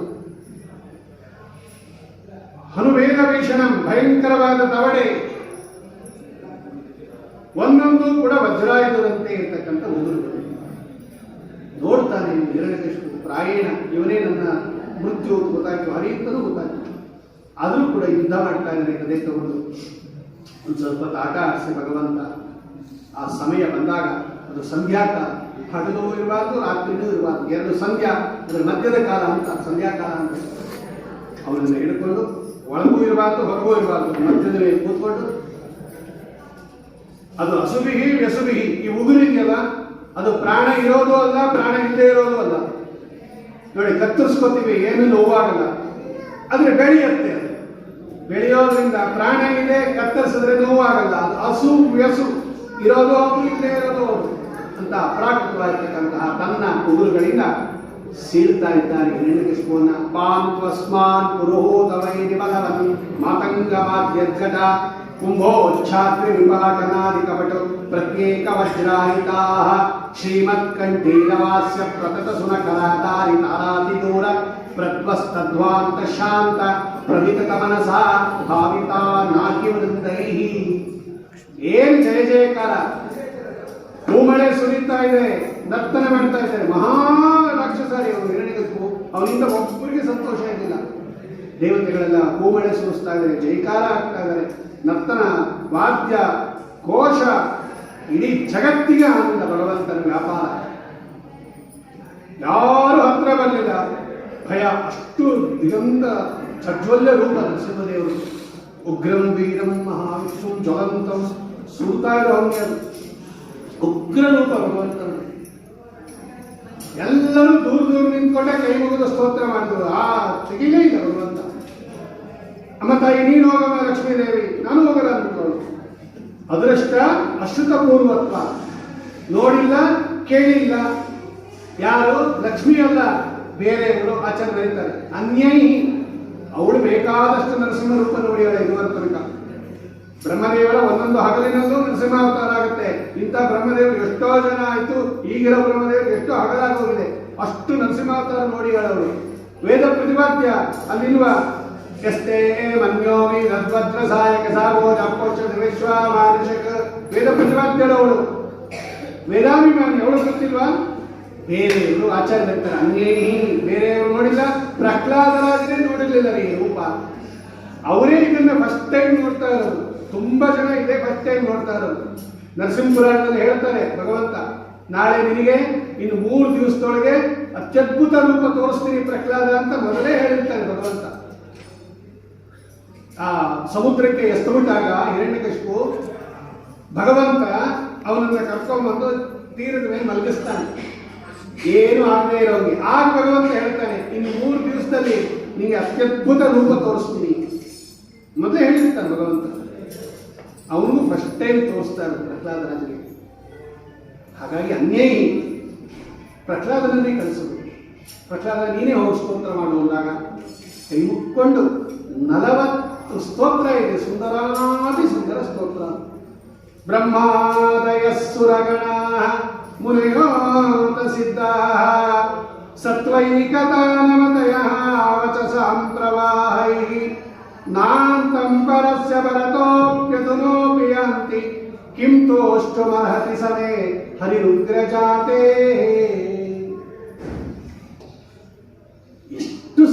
ಶ್ಲೋಕಗಳು ಅವೆಲ್ಲ. ಸ್ವಾಮಿ, ನಾನೊಬ್ಬ ಹಸುರು ಕುಲದಲ್ಲಿ ಬಂದವನು, ಏನು ಸ್ತೋತ್ರ ಮಾಡ್ತೀನಿ ನಿನ್ನನ್ನು? ತಮೋಗುಣ ಪ್ರಚುರ ಕುಲ, ಬ್ರಹ್ಮಾದಿ ದೇವತೆಗಳು ನಿರಂತರ ನಿನ್ನನ್ನು ಸ್ತೋತ್ರ ಮಾಡ್ತಾ ಇದ್ರು ಕೂಡ ನಿನ್ನ ಗುಣಗಳಿಗೆ ಇದುವರ ತನಕ ಕೊನೆಯನ್ನೇ ಮುಟ್ಟಿಲ್ಲ ಅವರು. ನಾನೇನು ಸ್ತೋತ್ರ ಮಾಡ್ತೀನಿ? ಅಂತಹ ಮಹಾಮಹಿಮ, ಅದನ್ನೇ ಅವರು ಮಹಾಮಹಿಮ ಅಂತ ಹಾಕಿರೋದು. ಸೊಲ್ಲಿಗೆ ಕಂಬದಲ್ಲಿ ತೋರಿದ ಮಹಾಮಹಿಮ, ಅದು ಪ್ರಹ್ಲಾದರಾಜರ ಸ್ತೋತ್ರ. ಅದು ಅಂತಹ ಮಹಿಮ ನೀನು. ಮನ್ಯೆ ಧನಾವಿ ಜನ ರೂಪ ತಪಶ್ರುತೋಜ, ಯಾವುದಕ್ಕೂ ಒಲಿಯಲ್ಲ ನೀನು. ರೂಪ, ಹಣ, ಕುಲ, ವಂಶ ಓದಿದ್ದೀನಿ, ಪ್ರವಚನ ಮಾಡ್ತೀನಿ, ಏನೇನೇನೇನಿಗೂ ಒಲಿಯಲ್ಲ ಭಗವಂತ. ನಮಗೆ ಉಪಾಯ ಗೊತ್ತು, ಅದು ಗೊತ್ತು. ನಾರಾಯಣನಾಯೇ ಭಗವಂತಿ ಪರಸ್ಯ ಪುಂಸ ಭಕ್ತ್ಯಾತು ತೋಷ ಭಗವಂತ ನನಗೂತಪಾಯ. ಭಕ್ತಿ ಒಂದೇ ಭಗವಂತನ ಹತ್ರ ನಡೆಯೋ ನಾಣ್ಯ. ಪ್ರಹ್ಲಾದರಾಜ ಹೇಳಿದಾಗ ನರಸಿಂಹದೇವರು ಹೂ ಅಂತಾರೆ. ಹಾಗಾಗಿ ಎಲ್ಲ ಭಕ್ತಿ ಹೆಚ್ಚಿಸ್ಕೋಬೇಕು ನಾವು, ಇನ್ನೆಲ್ಲ ನಗಣ್ಯ. ಒಬ್ಬ ಬ್ರಾಹ್ಮಣನಿಗೆ 12 ಲಕ್ಷಣ ಇರಬೇಕು. ಆ 12 ಲಕ್ಷಣ ಇದ್ದ ಬ್ರಾಹ್ಮಣ ಅವನೇನಾದರೂ ಭಗವಂತನಿಂದ ದೂರ ಬಂದ ಅಂದ್ರೆ, ಭಗವಂತನನ್ನ ಸ್ಮರಣೆ ಮಾಡಲಿಲ್ಲ ಅಂದ್ರೆ, ಅವನಿಗಿಂತ ಶ್ವಪಚಂ ವರಿಷ್ಠಂ ಮನ್ಯೆ, ಭಗವಂತನ ಸ್ತೋತ್ರ ಮಾಡುವ ಒಬ್ಬ ಚಂಡಾಲವಾಸಿ ಇರ್ತಾರೆ ಪ್ರಹ್ಲಾದರಾಜರು. ನಾನಾ ಸ್ತೋತ್ರಗಳನ್ನು ಮಾಡಿ, ಸ್ವಾಮಿ ಈ ದುಃಖ ದುಃಖ ದುಃಖ ದುಃಖ ಬೇಕಾದ ಪದಾರ್ಥ ದೂರ ಹೋಗೋದು, ಬೇಡದೇ ಇರುವುದು ಹತ್ತಿರ ಬರೋದು. ವಿಯೋಗ ಸಯೋಗ ಜನ್ಯ ಶೋಕಾಗ್ನಿನ, ಆ ಶೋಕದಿಂದ ಬೆಂದು ಬೆಂದು ಬೆಂದು ಬೆಂದು ಹೋಗಿದ್ದೀನಿ ನಾನು. ಉದ್ಧಾರ ಮಾಡೋದು ನನ್ನ ಮಕ್ಕಳಿಗೆ ತಂದೆ ತಾಯಿಗಳ ಆಶ್ರಯ, ರೋಗ ಬಂದವನಿಗೆ ಔಷಧಿ ಆಶ್ರಯ, ಮುಳುಗುತ್ತಾ ಇರೋನಿಗೆ ದೋಣಿ ಆಶ್ರಯ, ಸಂಸಾರದಲ್ಲಿ ಬಿದ್ದಿರೋರಿಗೆ ನೀನು ಆಶ್ರಯ. ನಿನ್ನ ಕೈ ಬಿಟ್ಬಿಟ್ರೆ ನಮ್ಮನ್ನು ಯಾರು? ಇಂಥ ಸುಂದರ ಶ್ಲೋಕಗಳು ಗೊತ್ತಿದ್ರೆ ಅದೆಲ್ಲ ಭಗವಂತ ತುಂಬಾ ಸಂತೋಷಪಟ್ಟು, ಪ್ರಹ್ಲಾದ ನೀನೇನು ಈ ಸ್ತೋತ್ರ ಮಾಡಿದೆಯಲ್ಲ ನನಗೆ ಬಹಳ ಸಂತೋಷ ಆಯಿತು. ಯಾರು ಇದನ್ನು ಪ್ರತಿದಿನ ಪಾರಾಯಣ ಮಾಡ್ತಾರೆ ಅವರನ್ನು ಸಂಸಾರದಲ್ಲಿ ದಾಟಿಸ್ಬಿಡ್ತೀನಿ ಅಂತ ಹೇಳಿ, ತ್ವಾಂಚ ಮಾಂಚ ಸ್ಮರಣ ಕಾಲೇ ಕರ್ಮ ಬಂಧಾತ್ ಮುಚ್ಚದೆ, ನನ್ನನ್ನ ಯಾರು ಸ್ತೋತ್ರ ಮಾಡ್ತಾರೆ ಅವರನ್ನೂ ಕರ್ಮ ಬಂಧನದಿಂದ ಬಿಡಿಸ್ಬಿಡ್ತೀನಿ ಅಂತ ಹೇಳಿ ನಿನ್ನ ತಂದೆಗೆ ಅಂತ್ಯ ಸಂಸ್ಕಾರ ಮಾಡು. ಹಿರಣ್ಯಕಶಿಪುಗೆ ಪ್ರಹ್ಲಾದರಾಜರ ಕೈಯಲ್ಲಿ ಅಂತ್ಯ ಸಂಸ್ಕಾರವನ್ನು ಮಾಡಿಸಿ, ಆಮೇಲೆ ಪ್ರಹ್ಲಾದರಾಜರನ್ನ ದೈತ್ಯ ದಾನವ ಸಾಮ್ರಾಜ್ಯದಲ್ಲಿ ಕೂಡಿಸಿ ಬ್ರಹ್ಮದೇವರಿಗೆ ಹೇಳಿ ಪಟ್ಟಾಭಿಷೇಕ ಮಾಡಿಸಿ, ಆಮೇಲೆ ಎಲ್ಲರಿಗೂ ಕೂಡ ಭಯವನ್ನು ಕೊಟ್ಟು ಭಗವಂತ ಅಂತರ್ಧಾನನಾಗ್ತಾ ಇದ್ದಾನೆ ಎನ್ನುವ ಸುಂದರವಾಗಿರ್ತಕ್ಕಂತಹ ದಿನ ಇವತ್ತು. ನರಸಿಂಹ ಜಯಂತಿ, ಸ್ವಾತಿ ನಕ್ಷತ್ರ ನಾಳೆ. ಅಂತಹ ಪರಮ ಮಂಗಳಕರವಾಗಿರ್ತಕ್ಕಂತಹ ನರಸಿಂಹದೇವರು ಅವತಾರ ಮಾಡಿದ ಪರಮ ಪರಮ ಪರಮ ಪವಿತ್ರವಾದದ್ದು. ಯಾಕಂದರೆ ಈ ನರಸಿಂಹ ರೂಪ ಇದೆಲ್ಲ ಶ್ರೀಮದ್ ಆಚಾರ್ಯ ಹೇಳುತ್ತಾರೆ, ಅನಿಷ್ಟ ನಿವೃತ್ತಿ ಇಷ್ಟ ಪ್ರಾಪ್ತಿ ಎರಡೂ ಇದು. ಈ ರೂಪ ಇದೊಂದೇ ರೂಪ ಎರಡೂ ಕೊಟ್ಬಿಡುತ್ತಂತೆ. ಈ ರೂಪದಿಂದ ಭಗವಂತ ಕೊಟ್ಬಿಡ್ತಾನೆ. ಅರೀಹಂತು ಮೃಗೇಸರಿ ವಾದರಾಜರು ಹೇಳ್ತಾರೆ, ನಮ್ಮ ಒಳಗಡೆ ಇರ್ತಕ್ಕಂಥ ಶತ್ರುಗಳು ಸಂತೃಷ್ಟಂದನ ಮುಭಯಂ, ಹೊರಗಡೆ ಒಳಗಡೆ ಇರ್ತಕ್ಕಂಥ ಇಬ್ಬರೂ ಶತ್ರುಗಳು ನಾಶ ಆಗಬೇಕಾದ್ರೆ ಈ ನರಸಿಂಹದೇವರ ಸ್ತೋತ್ರ ಮಾಡಬೇಕು. ಹಾಗಾಗಿ ಅಂತಹ ನರಸಿಂಹದೇವರ ದಿವ್ಯ ಚರಿತ್ರೆಯನ್ನು ನಮಗೆ ಉಪಲಬ್ಧಿ ಇರತಕ್ಕಂತಹ ಸಂದರ್ಭದಲ್ಲಿ ಚಿಂತನೆ ಮಾಡಿದ್ದೇವೆ. ದೊಡ್ಡದಾಗಿದೆ, ಅನೇಕ ಅರ್ಥಗರ್ಭಿತವಾಗಿರ್ತಕ್ಕಂತಹ ಸುಂದರಾತಿ ಸುಂದರ ಸ್ಕಂದ, ಸಪ್ತಮ ಸ್ಕಂದ. ಯಾರು ಅಲ್ಲಿ ಇದೆ, ಯಾರು ಈ ಪರಮಾತ್ಮನ ಬಲದ ಮಂಗಳಕರವಾಗಿರ್ತಕ್ಕಂತಹ ಕಥೆಯನ್ನು ಕೇಳುತ್ತಾರೆ ಅವರಿಗೂ ಕೂಡ ಭಗವಂತ ಏತ ಪುಣ್ಯವಾಖ್ಯಾನಂ, ನಾರದರು ಹೇಳ್ತಾರೆ, ಧರ್ಮರಾಜ ಎಷ್ಟು ಪವಿತ್ರವಾಗಿರ್ತಕ್ಕಂತಹ ವಿಷ್ಣೋರ್ ಹಿರಿಯೋಪಬ್ರಹ್ಮಿತಂ, ಭಗವಂತನ ಮಹಿಮೆ ನಿಮಗೆ ಹೇಳಿದ್ದೀನಿ. ಇದನ್ನು ಕೇಳಿದವರು ಆರೋಗ್ಯವಂತರು, ಆಯುಷ್ಯವಂತರು, ಸಕಲ ಮಾನಸಿಕವಾಗಿರ್ತಕ್ಕಂತಹ ಚಿಂತನೆ, ಸಕಲ ಮಾನಸಿಕ ದುಃಖ ಎಲ್ಲ ತೆಗೆದಾಕ್ಬಿಡ್ತಾನೆ ಭಗವಂತ. ಈ ನರಸಿಂಹ ರೂಪ ಇದೆಲ್ಲ ಬಹಳ ಪ್ರಬಲ ರೂಪ. ಅದು ಒಲಿಸ್ಕೊಳ್ಳುವುದು ಕಷ್ಟ, ಒಲಿಸ್ಕೊಂಡ ಮೇಲೆ ಎಲ್ಲ ಬಂದ್ಬಿಡುತ್ತದೆ. ಆದಿ ವ್ಯಾಧಿ ಏನೇನಿದೆ ಅಜ್ಞಾನ ಎಲ್ಲ, ಭೂತ ಪ್ರೇತ ಪಿಶಾಚ ಯಕ್ಷ ಗಣಶಃ ದೇಶಾಂತ ದುರ್ಚಾಚನ ಚೋರ ವ್ಯಾಧಿ ಮಹಾಜ್ವರಂ ಭಯಹರಂ ಶತ್ರುಕ್ಷಯಂ ನಿಶ್ಚಯಂ ಅಂತಾರೆ ವಿಜೇಂದ್ರ ಸ್ವಾಮಿಗಳು. ಇದೊಂದು ಮಂತ್ರ, ನರಸಿಂಹ ಮಂತ್ರ ಒಂದಿರಲು ಸಾಕು, ದುರಿತ ಕೋಟಿಗಳಿಗೆ ಅಂತಾರೆ. ಬೇಕಾದ್ದು ಇರಲಿ ನಮ್ಮ ಹತ್ರ, ಈ ನರಸಿಂಹ ಮಂತ್ರ ಪರಮ ಪವಿತ್ರವಾದ ಮಂತ್ರ. ಅಂತಹ ನರಸಿಂಹದೇವರ ದಿವ್ಯ ಚರಿತ್ರೆಯನ್ನು ಯಥಾಮತಿ ಯಥಾಶಕ್ತಿ ಅವರ ಸನ್ನಿಧಾನದಲ್ಲಿ ನಿರೂಪಣೆ ಮಾಡಿದೆ. ಇಂತಹ ನರಸಿಂಹ ಜಯಂತಿ ವೇದವ್ಯಾಸ ರೂಪಿ ಪರಮಾತ್ಮ ಜಯತಿ ಪರಾಶರ ಸೂನು ಸತ್ಯವತಿ ಹೃದಯ ನಂದನೋ ವ್ಯಾಸ ಯಸ್ಯಾಸ್ಯ ಕಮಲ ಕಲಿತಂ ವಾಂಗಯಮೃತಂ ಜಗತ್ಪಿಬತಿ. ಇವತ್ತು ನಾವೆಲ್ಲ ಏನಾದರೂ ಒಂದು ಅಕ್ಷರ ಉಚ್ಚಾರಣೆ ಮಾಡ್ತಾ ಇದ್ರೆ ಅದು ವ್ಯಾಸೋಚ್ಚಿಷ್ಟಂ ಜಗತ್ಸರ್ವಂ, ಅದು ವೇದವ್ಯಾಸ ದೇವರ ಅನುಗ್ರಹ, ಲೌಕಿಕ ವೈದಿಕ ಎರಡೂ ಕೂಡ. ಅಂತಹ ವೇದವ್ಯಾಸ ದೇವರ ಜಯಂತಿ ನರಸಿಂಹ ಜಯಂತಿಯನ್ನ ನಮ್ಮ ಮಠದಲ್ಲಿ ನಾನಾಗಲೇ ಮೊದಲು ಹೇಳಿದಂಗೆ ನಮ್ಮ ಮಠದ ಹಿರಿಯ ವಿದ್ವಾಂಸರು, ಸದಾಚಾರ ಸಂಪನ್ನರು, ಕೀರ್ತಿಶೇಷ ಎಸ್ ಎನ್ ರಾಮಚಂದ್ರಾಚಾರ್ಯರು ಬಹಳ ಶ್ರದ್ಧೆಯಿಂದ ಮಾಡೋದು. ಅವರಿಗೆ ಉಪನ್ಯಾಸ ಅಂದರೆ ಬಹಳ ಪ್ರೀತಿ. ಇಲ್ಲಿ ಬಂದು ಕೂತಿರ್ಬೇಕು, ಅವ್ರ ಹತ್ರ ಬಂದು ಕೂತಿರ್ಬೇಕು, ಸಂತೋಷಪಟ್ಟು ಕೇಳುತ್ತಾ ಇದ್ದಾರೆ. ಅಂತ ಒಳ್ಳೊಳ್ಳೆ ಜ್ಞಾನಿಗಳನ್ನ ಮುಂಚೆ ಕಳ್ಕೊಂಡ್ಬಿಡ್ತಾರೆ. ಅದೇ ನಮಗೆ ಲಾಸು. ನಿಮ್ಮೊಬ್ಬರಿಗೆ ಲಾಸ್ ಅಲ್ಲ, ರಾಮಚಂದ್ರಾಚಾರ್ಯ ಹೋಗಿರೋರಿಗೆಲ್ಲ ಸಜ್ಜನರಿಗೆಲ್ಲ ಲಾಸು. ಎಷ್ಟು ಸಂತೋಷ ಪಡೋದು ಆಚಾರ ಹೇಳ್ಬಿಟ್ಟು ಹೋಗೋದು, ಸಂತೋಷವಾಗತ್ತೆ ಕೇಳ್ತಾ ಇದ್ದೀರಿ ಅಂತ.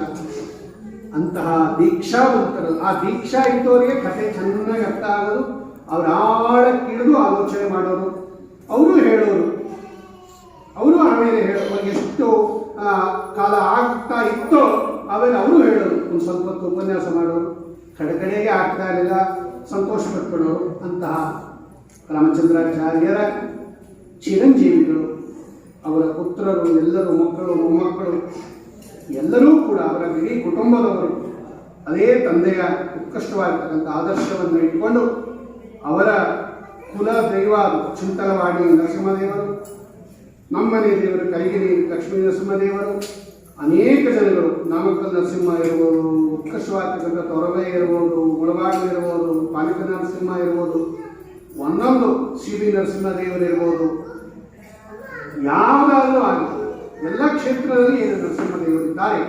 ಅಂತಹ ನರಸಿಂಹದೇವರ ಇವತ್ತು ಆ ಜಯಂತಿ ಮಹೋತ್ಸವವನ್ನು ಅವರೆಲ್ಲ ನರಹರಿಯವರ ಹೆಸರೇ ನರಸಿಂಹದೇವರ ಹೆಸರನ್ನು ಅಂತಹ ಉತ್ಕೃಷ್ಟವಾಗಿರ್ತಕ್ಕಂತಹ ಸೇವಾವನ್ನು ಅವರ ಮಕ್ಕಳು ಕೂಡ ಮಾಡ್ತಾ ಇದ್ದಾರೆ.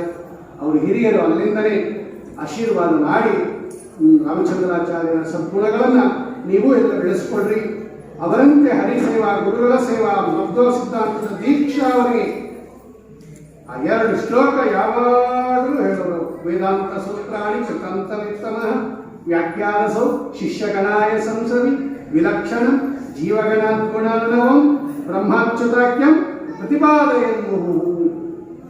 ಯಾವಾಗಲೂ ಶ್ರೀಮದ್ ಆಚಾರ್ಯರು ಇದನ್ನ ಹೇಳ್ತಾ ಇದ್ರು ಅಂತ ಅದನ್ನ ಅವರು ಮತ್ತೆ ಮತ್ತೆ ಮತ್ತೆ ಮತ್ತೆ ಹೇಳ್ತಾ ಇದ್ರು.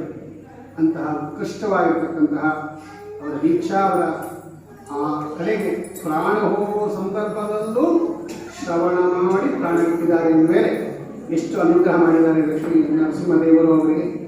ಅವರ ಆಶೀರ್ವಾದ, ಅವರ ಅಂತರ್ಯಾಮಿಯಾಗಿರ್ತಕ್ಕಂತಹ ನರಸಿಂಹದೇವರ ಆಶೀರ್ವಾದ ಅವರ ಎಲ್ಲ ಇಡೀ ಕುಟುಂಬದ ವರ್ಗದ ಮೇಲೆ ಇದ್ದು ಆ ದೀಕ್ಷಾವನ್ನು ನೀವು ಕೂಡ ಪ್ರಯತ್ನಪಟ್ಟು ಅದನ್ನ ಮಾಡಿಕೊಂಡು ಅದೇ ಪರಂಪರೆಯನ್ನ ಮುಂದುವರೆಸ್ರಿ ಅಂತ ಪ್ರಾರ್ಥನೆ ಮಾಡ್ತಾ ಅವರ ಎಲ್ಲ ಬಂಧು ವರ್ಗದವರಿಗೆ ಮತ್ತು ಈ ನರಸಿಂಹ ಜಯಂತಿಯಲ್ಲಿ ಏನು ಬೆಳಗ್ಗೆಯಿಂದ ಏನೇನು ಸೇವೆ ನಡೆದಿದೆ ಮಠದಲ್ಲಿ, ಅದು ಸೂತ್ರರಸಾಭಿಷೇಕ ಆಗಿರ್ಬೋದು, ಮನ್ಯ ಸೂಕ್ತ ಪಾರಾಯಣ ಆಗಿರ್ಬೋದು, ಮನ್ಯ ಸೂಕ್ತ ಹೋಮ ಆಗಿರ್ಬೋದು, ಪ್ರವಚನ ಆಗಿರ್ಬೋದು, ಅಥವಾ ಮುಂದೆ ನಡೀತಕ್ಕಂಥ ರಥೋತ್ಸವ ಆಗಿರ್ಬೋದು, ಎಲ್ಲ ಕಾರ್ಯಕ್ರಮಗಳಲ್ಲಿ ಯಾರ್ಯಾರು ನೇರವಾಗಿ ಕೊಟ್ಟಿದ್ದೀರಾ ಅಥವಾ ಆನ್ಲೈನಲ್ಲಿ ಬುಕ್ ಮಾಡಿ ಸೇವೆ ಮಾಡಿದ್ದೀರಾ ಎಲ್ಲರಿಗೂ ಕೂಡ ಹರಿವಾಯುಗಳು ವಿಶೇಷ ಅನುಗ್ರಹ ಮಾಡಿ ಇದು ಒಂದು ದಿವ್ಯ ನರಸಿಂಹ ಕ್ಷೇತ್ರ. ಇಲ್ಲಿ ಬಂದು ಸೇವೆ ಮಾಡಿ ಎಷ್ಟೋ ಜನ ಫಲವನ್ನು ಪಡೆದಿದ್ದಾರೆ. ಅದು ಅವರವರಿಗೆ ವಿಹಿತವಾಗಿರ್ತಕ್ಕಂಥದ್ದು. ಸ್ವಾಮಿ ಬಂದು ನೆಲೆಸಿರ್ತಕ್ಕಂತಹ ಈ ಕ್ಷೇತ್ರದಲ್ಲಿ ಎಲ್ಲರೂ ಬಂದು ಎಲ್ಲ ಸೇವಾದಿಗಳನ್ನು ಮಾಡಿ ಹರಿವಾಯುಗಳ ವಿಶೇಷ ಅನುಗ್ರಹಕ್ಕೆ ಪಾತ್ರರಾಗಬೇಕು ಅಂತ ಹೇಳ್ತಾ ಈ 2 ವಾಕ್ಪುಸ್ತಕವನ್ನು ಅಸ್ಮತ್ ಗುರುವಂತರ್ಗತ ರಾಘವೇಂದ್ರ ತೀರ್ಥ ಗುರುವಂತರ್ಗತ ಭಾರತೀಯರ ಮುಖ್ಯಪ್ರಾಣಾಂತರ್ಗತ ಸಕಲ ಸತ್ಯಾಸ್ತ್ರ ಶ್ರೀ ವೇದವ್ಯಾಸ ಅಭಿನ್ನ ಏತನ್ಮಾಸನಿಯಾಮಕ ವೈಶಾಖ ಮಾಸದಲ್ಲಿ ಅಂತಃಪುಷ್ಕರಣಿ ಸ್ನಾನ 3 ದಿವಸ ಪರಮ ಪವಿತ್ರವಾದ ದಿವಸ ಏತನ್ಮಾಸನಿಯಾಮಕ ಕಮಲಾಲಯ ಮಧುಸೂದನ ಅಭಿನ್ನ ಶ್ರೀ ಕರಿಗಿರಿ ಲಕ್ಷ್ಮೀ ನರಸಿಂಹ ಚಿಂತಲವಾಡಿ ಲಕ್ಷ್ಮೀ ನರಸಿಂಹದೇವರು ಯಾವ್ಯಾವ ನಿಮ್ಮ ಕ್ಷೇತ್ರದ ದೇವತೆ ನರಸಿಂಹ ಕ್ಷೇತ್ರ, ಆ ಕ್ಷೇತ್ರದಲ್ಲಿ ವಿರಾಜಮಾನನಾಗಿರ್ತಕ್ಕಂತಹ ನಮ್ಮ ಕ್ಷೇತ್ರದಲ್ಲೂ ವಿರಾಜಮಾನನಾಗಿರ್ತಕ್ಕಂತಹ ನರಸಿಂಹದೇವರ ದಿವ್ಯ ಪಾದಪದ್ಮಗಳಲ್ಲಿ ಈ ವಾಕ್ಪಸಮವನ್ನು ಸಮರ್ಪಣೆ ಮಾಡ್ತಾ ಇದ್ದೇನೆ. ಶ್ರೀ ಕೃಷ್ಣಾರ್ಪಣಮಸ್ತು, ಶ್ರೀ ಮಧ್ವೇಶಾರ್ಪಣಮಸ್ತು. ಕಾಯೇನ ವಾಚಾ ಮನಸೇಂದ್ರಿಯರ್ವಾ ಬುದ್ಧಾತ್ಮನಾ ವಾ ಪ್ರಕೃತಿ ಸ್ವಭಾವಾತ್ ಕರೋಮಿ ಯದ್ಯತ್ ಸಕಲಂ ಪರಸ್ಮೈ ನಾರಾಯಣಾಯೇತಿ ಸಮರ್ಪಯಾಮಿ. ಶ್ರೀ ಕೃಷ್ಣಾರ್ಪಣಮಸ್ತು, ಶ್ರೀ ಮಧ್ವೇಶಾರ್ಪಣಮಸ್ತು.